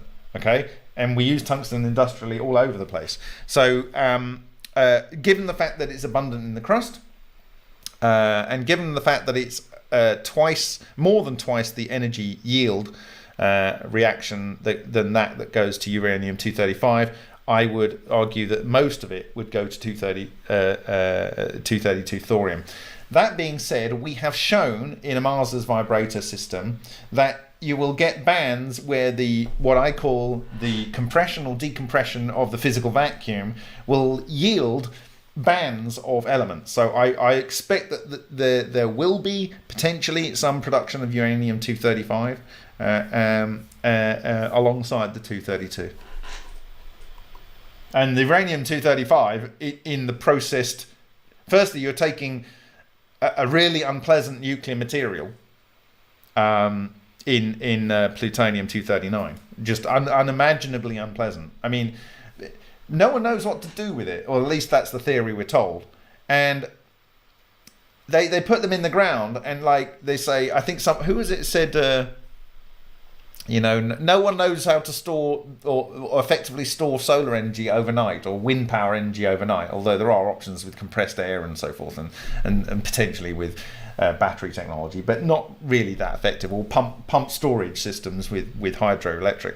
But everyone's expected that something that has a 232,000 year half-life or whatever, 250,000 year half-life, you can store that in the ground and no one's going to dig it up before it's decayed to stability. It's just not going to happen. We need to have a solution, and this could be it. The tritium could be the solution, at least for a small amount of it.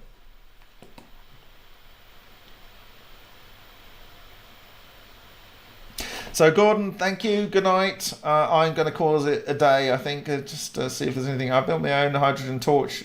Yeah, probably. Yes, you've got to have a flame arrestor. Yeah, it's so energetic.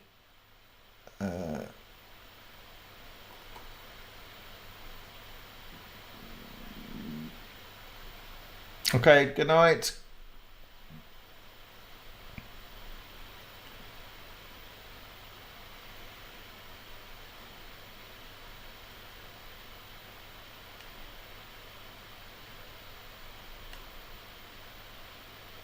Okay, thank you, Signal. Okay, so that's it for me tonight. Look out for, at some point during the week, I will either do a pre-recorded or maybe a live session, but of the second part of this presentation. It's going to be absolutely stonking, because the data that I have from that Amasa gas testing, particularly, well, I mean, the thorium's amazing for a different reason, because I verified it with the filter capturing the vapors, but and that's not been done before. But the choice of using one of the lowest melting point elements that doesn't ignite in air the choice of indium, and the fact that the indium was the thickness of a human hair, and it was it's also, I think, 97% a beta isotope. These are the reasons I chose it. It was like the most extreme opposite I could think of that I could test that was a beta isotope than tungsten, with its low melting point. It's 152 degrees centigrade or something, barely above what we measured the gas flame to be. So with that, I look forward to seeing you later next week. Or later this week, as it is for me now. Thank you for your time, and just everyone give a prayer for the departed. I don't want to dox his name, but just if there's one lesson to learn from tonight, is that we must respect this technology. It is unimaginably awesome. So thank you very much, and I will see you in the next video.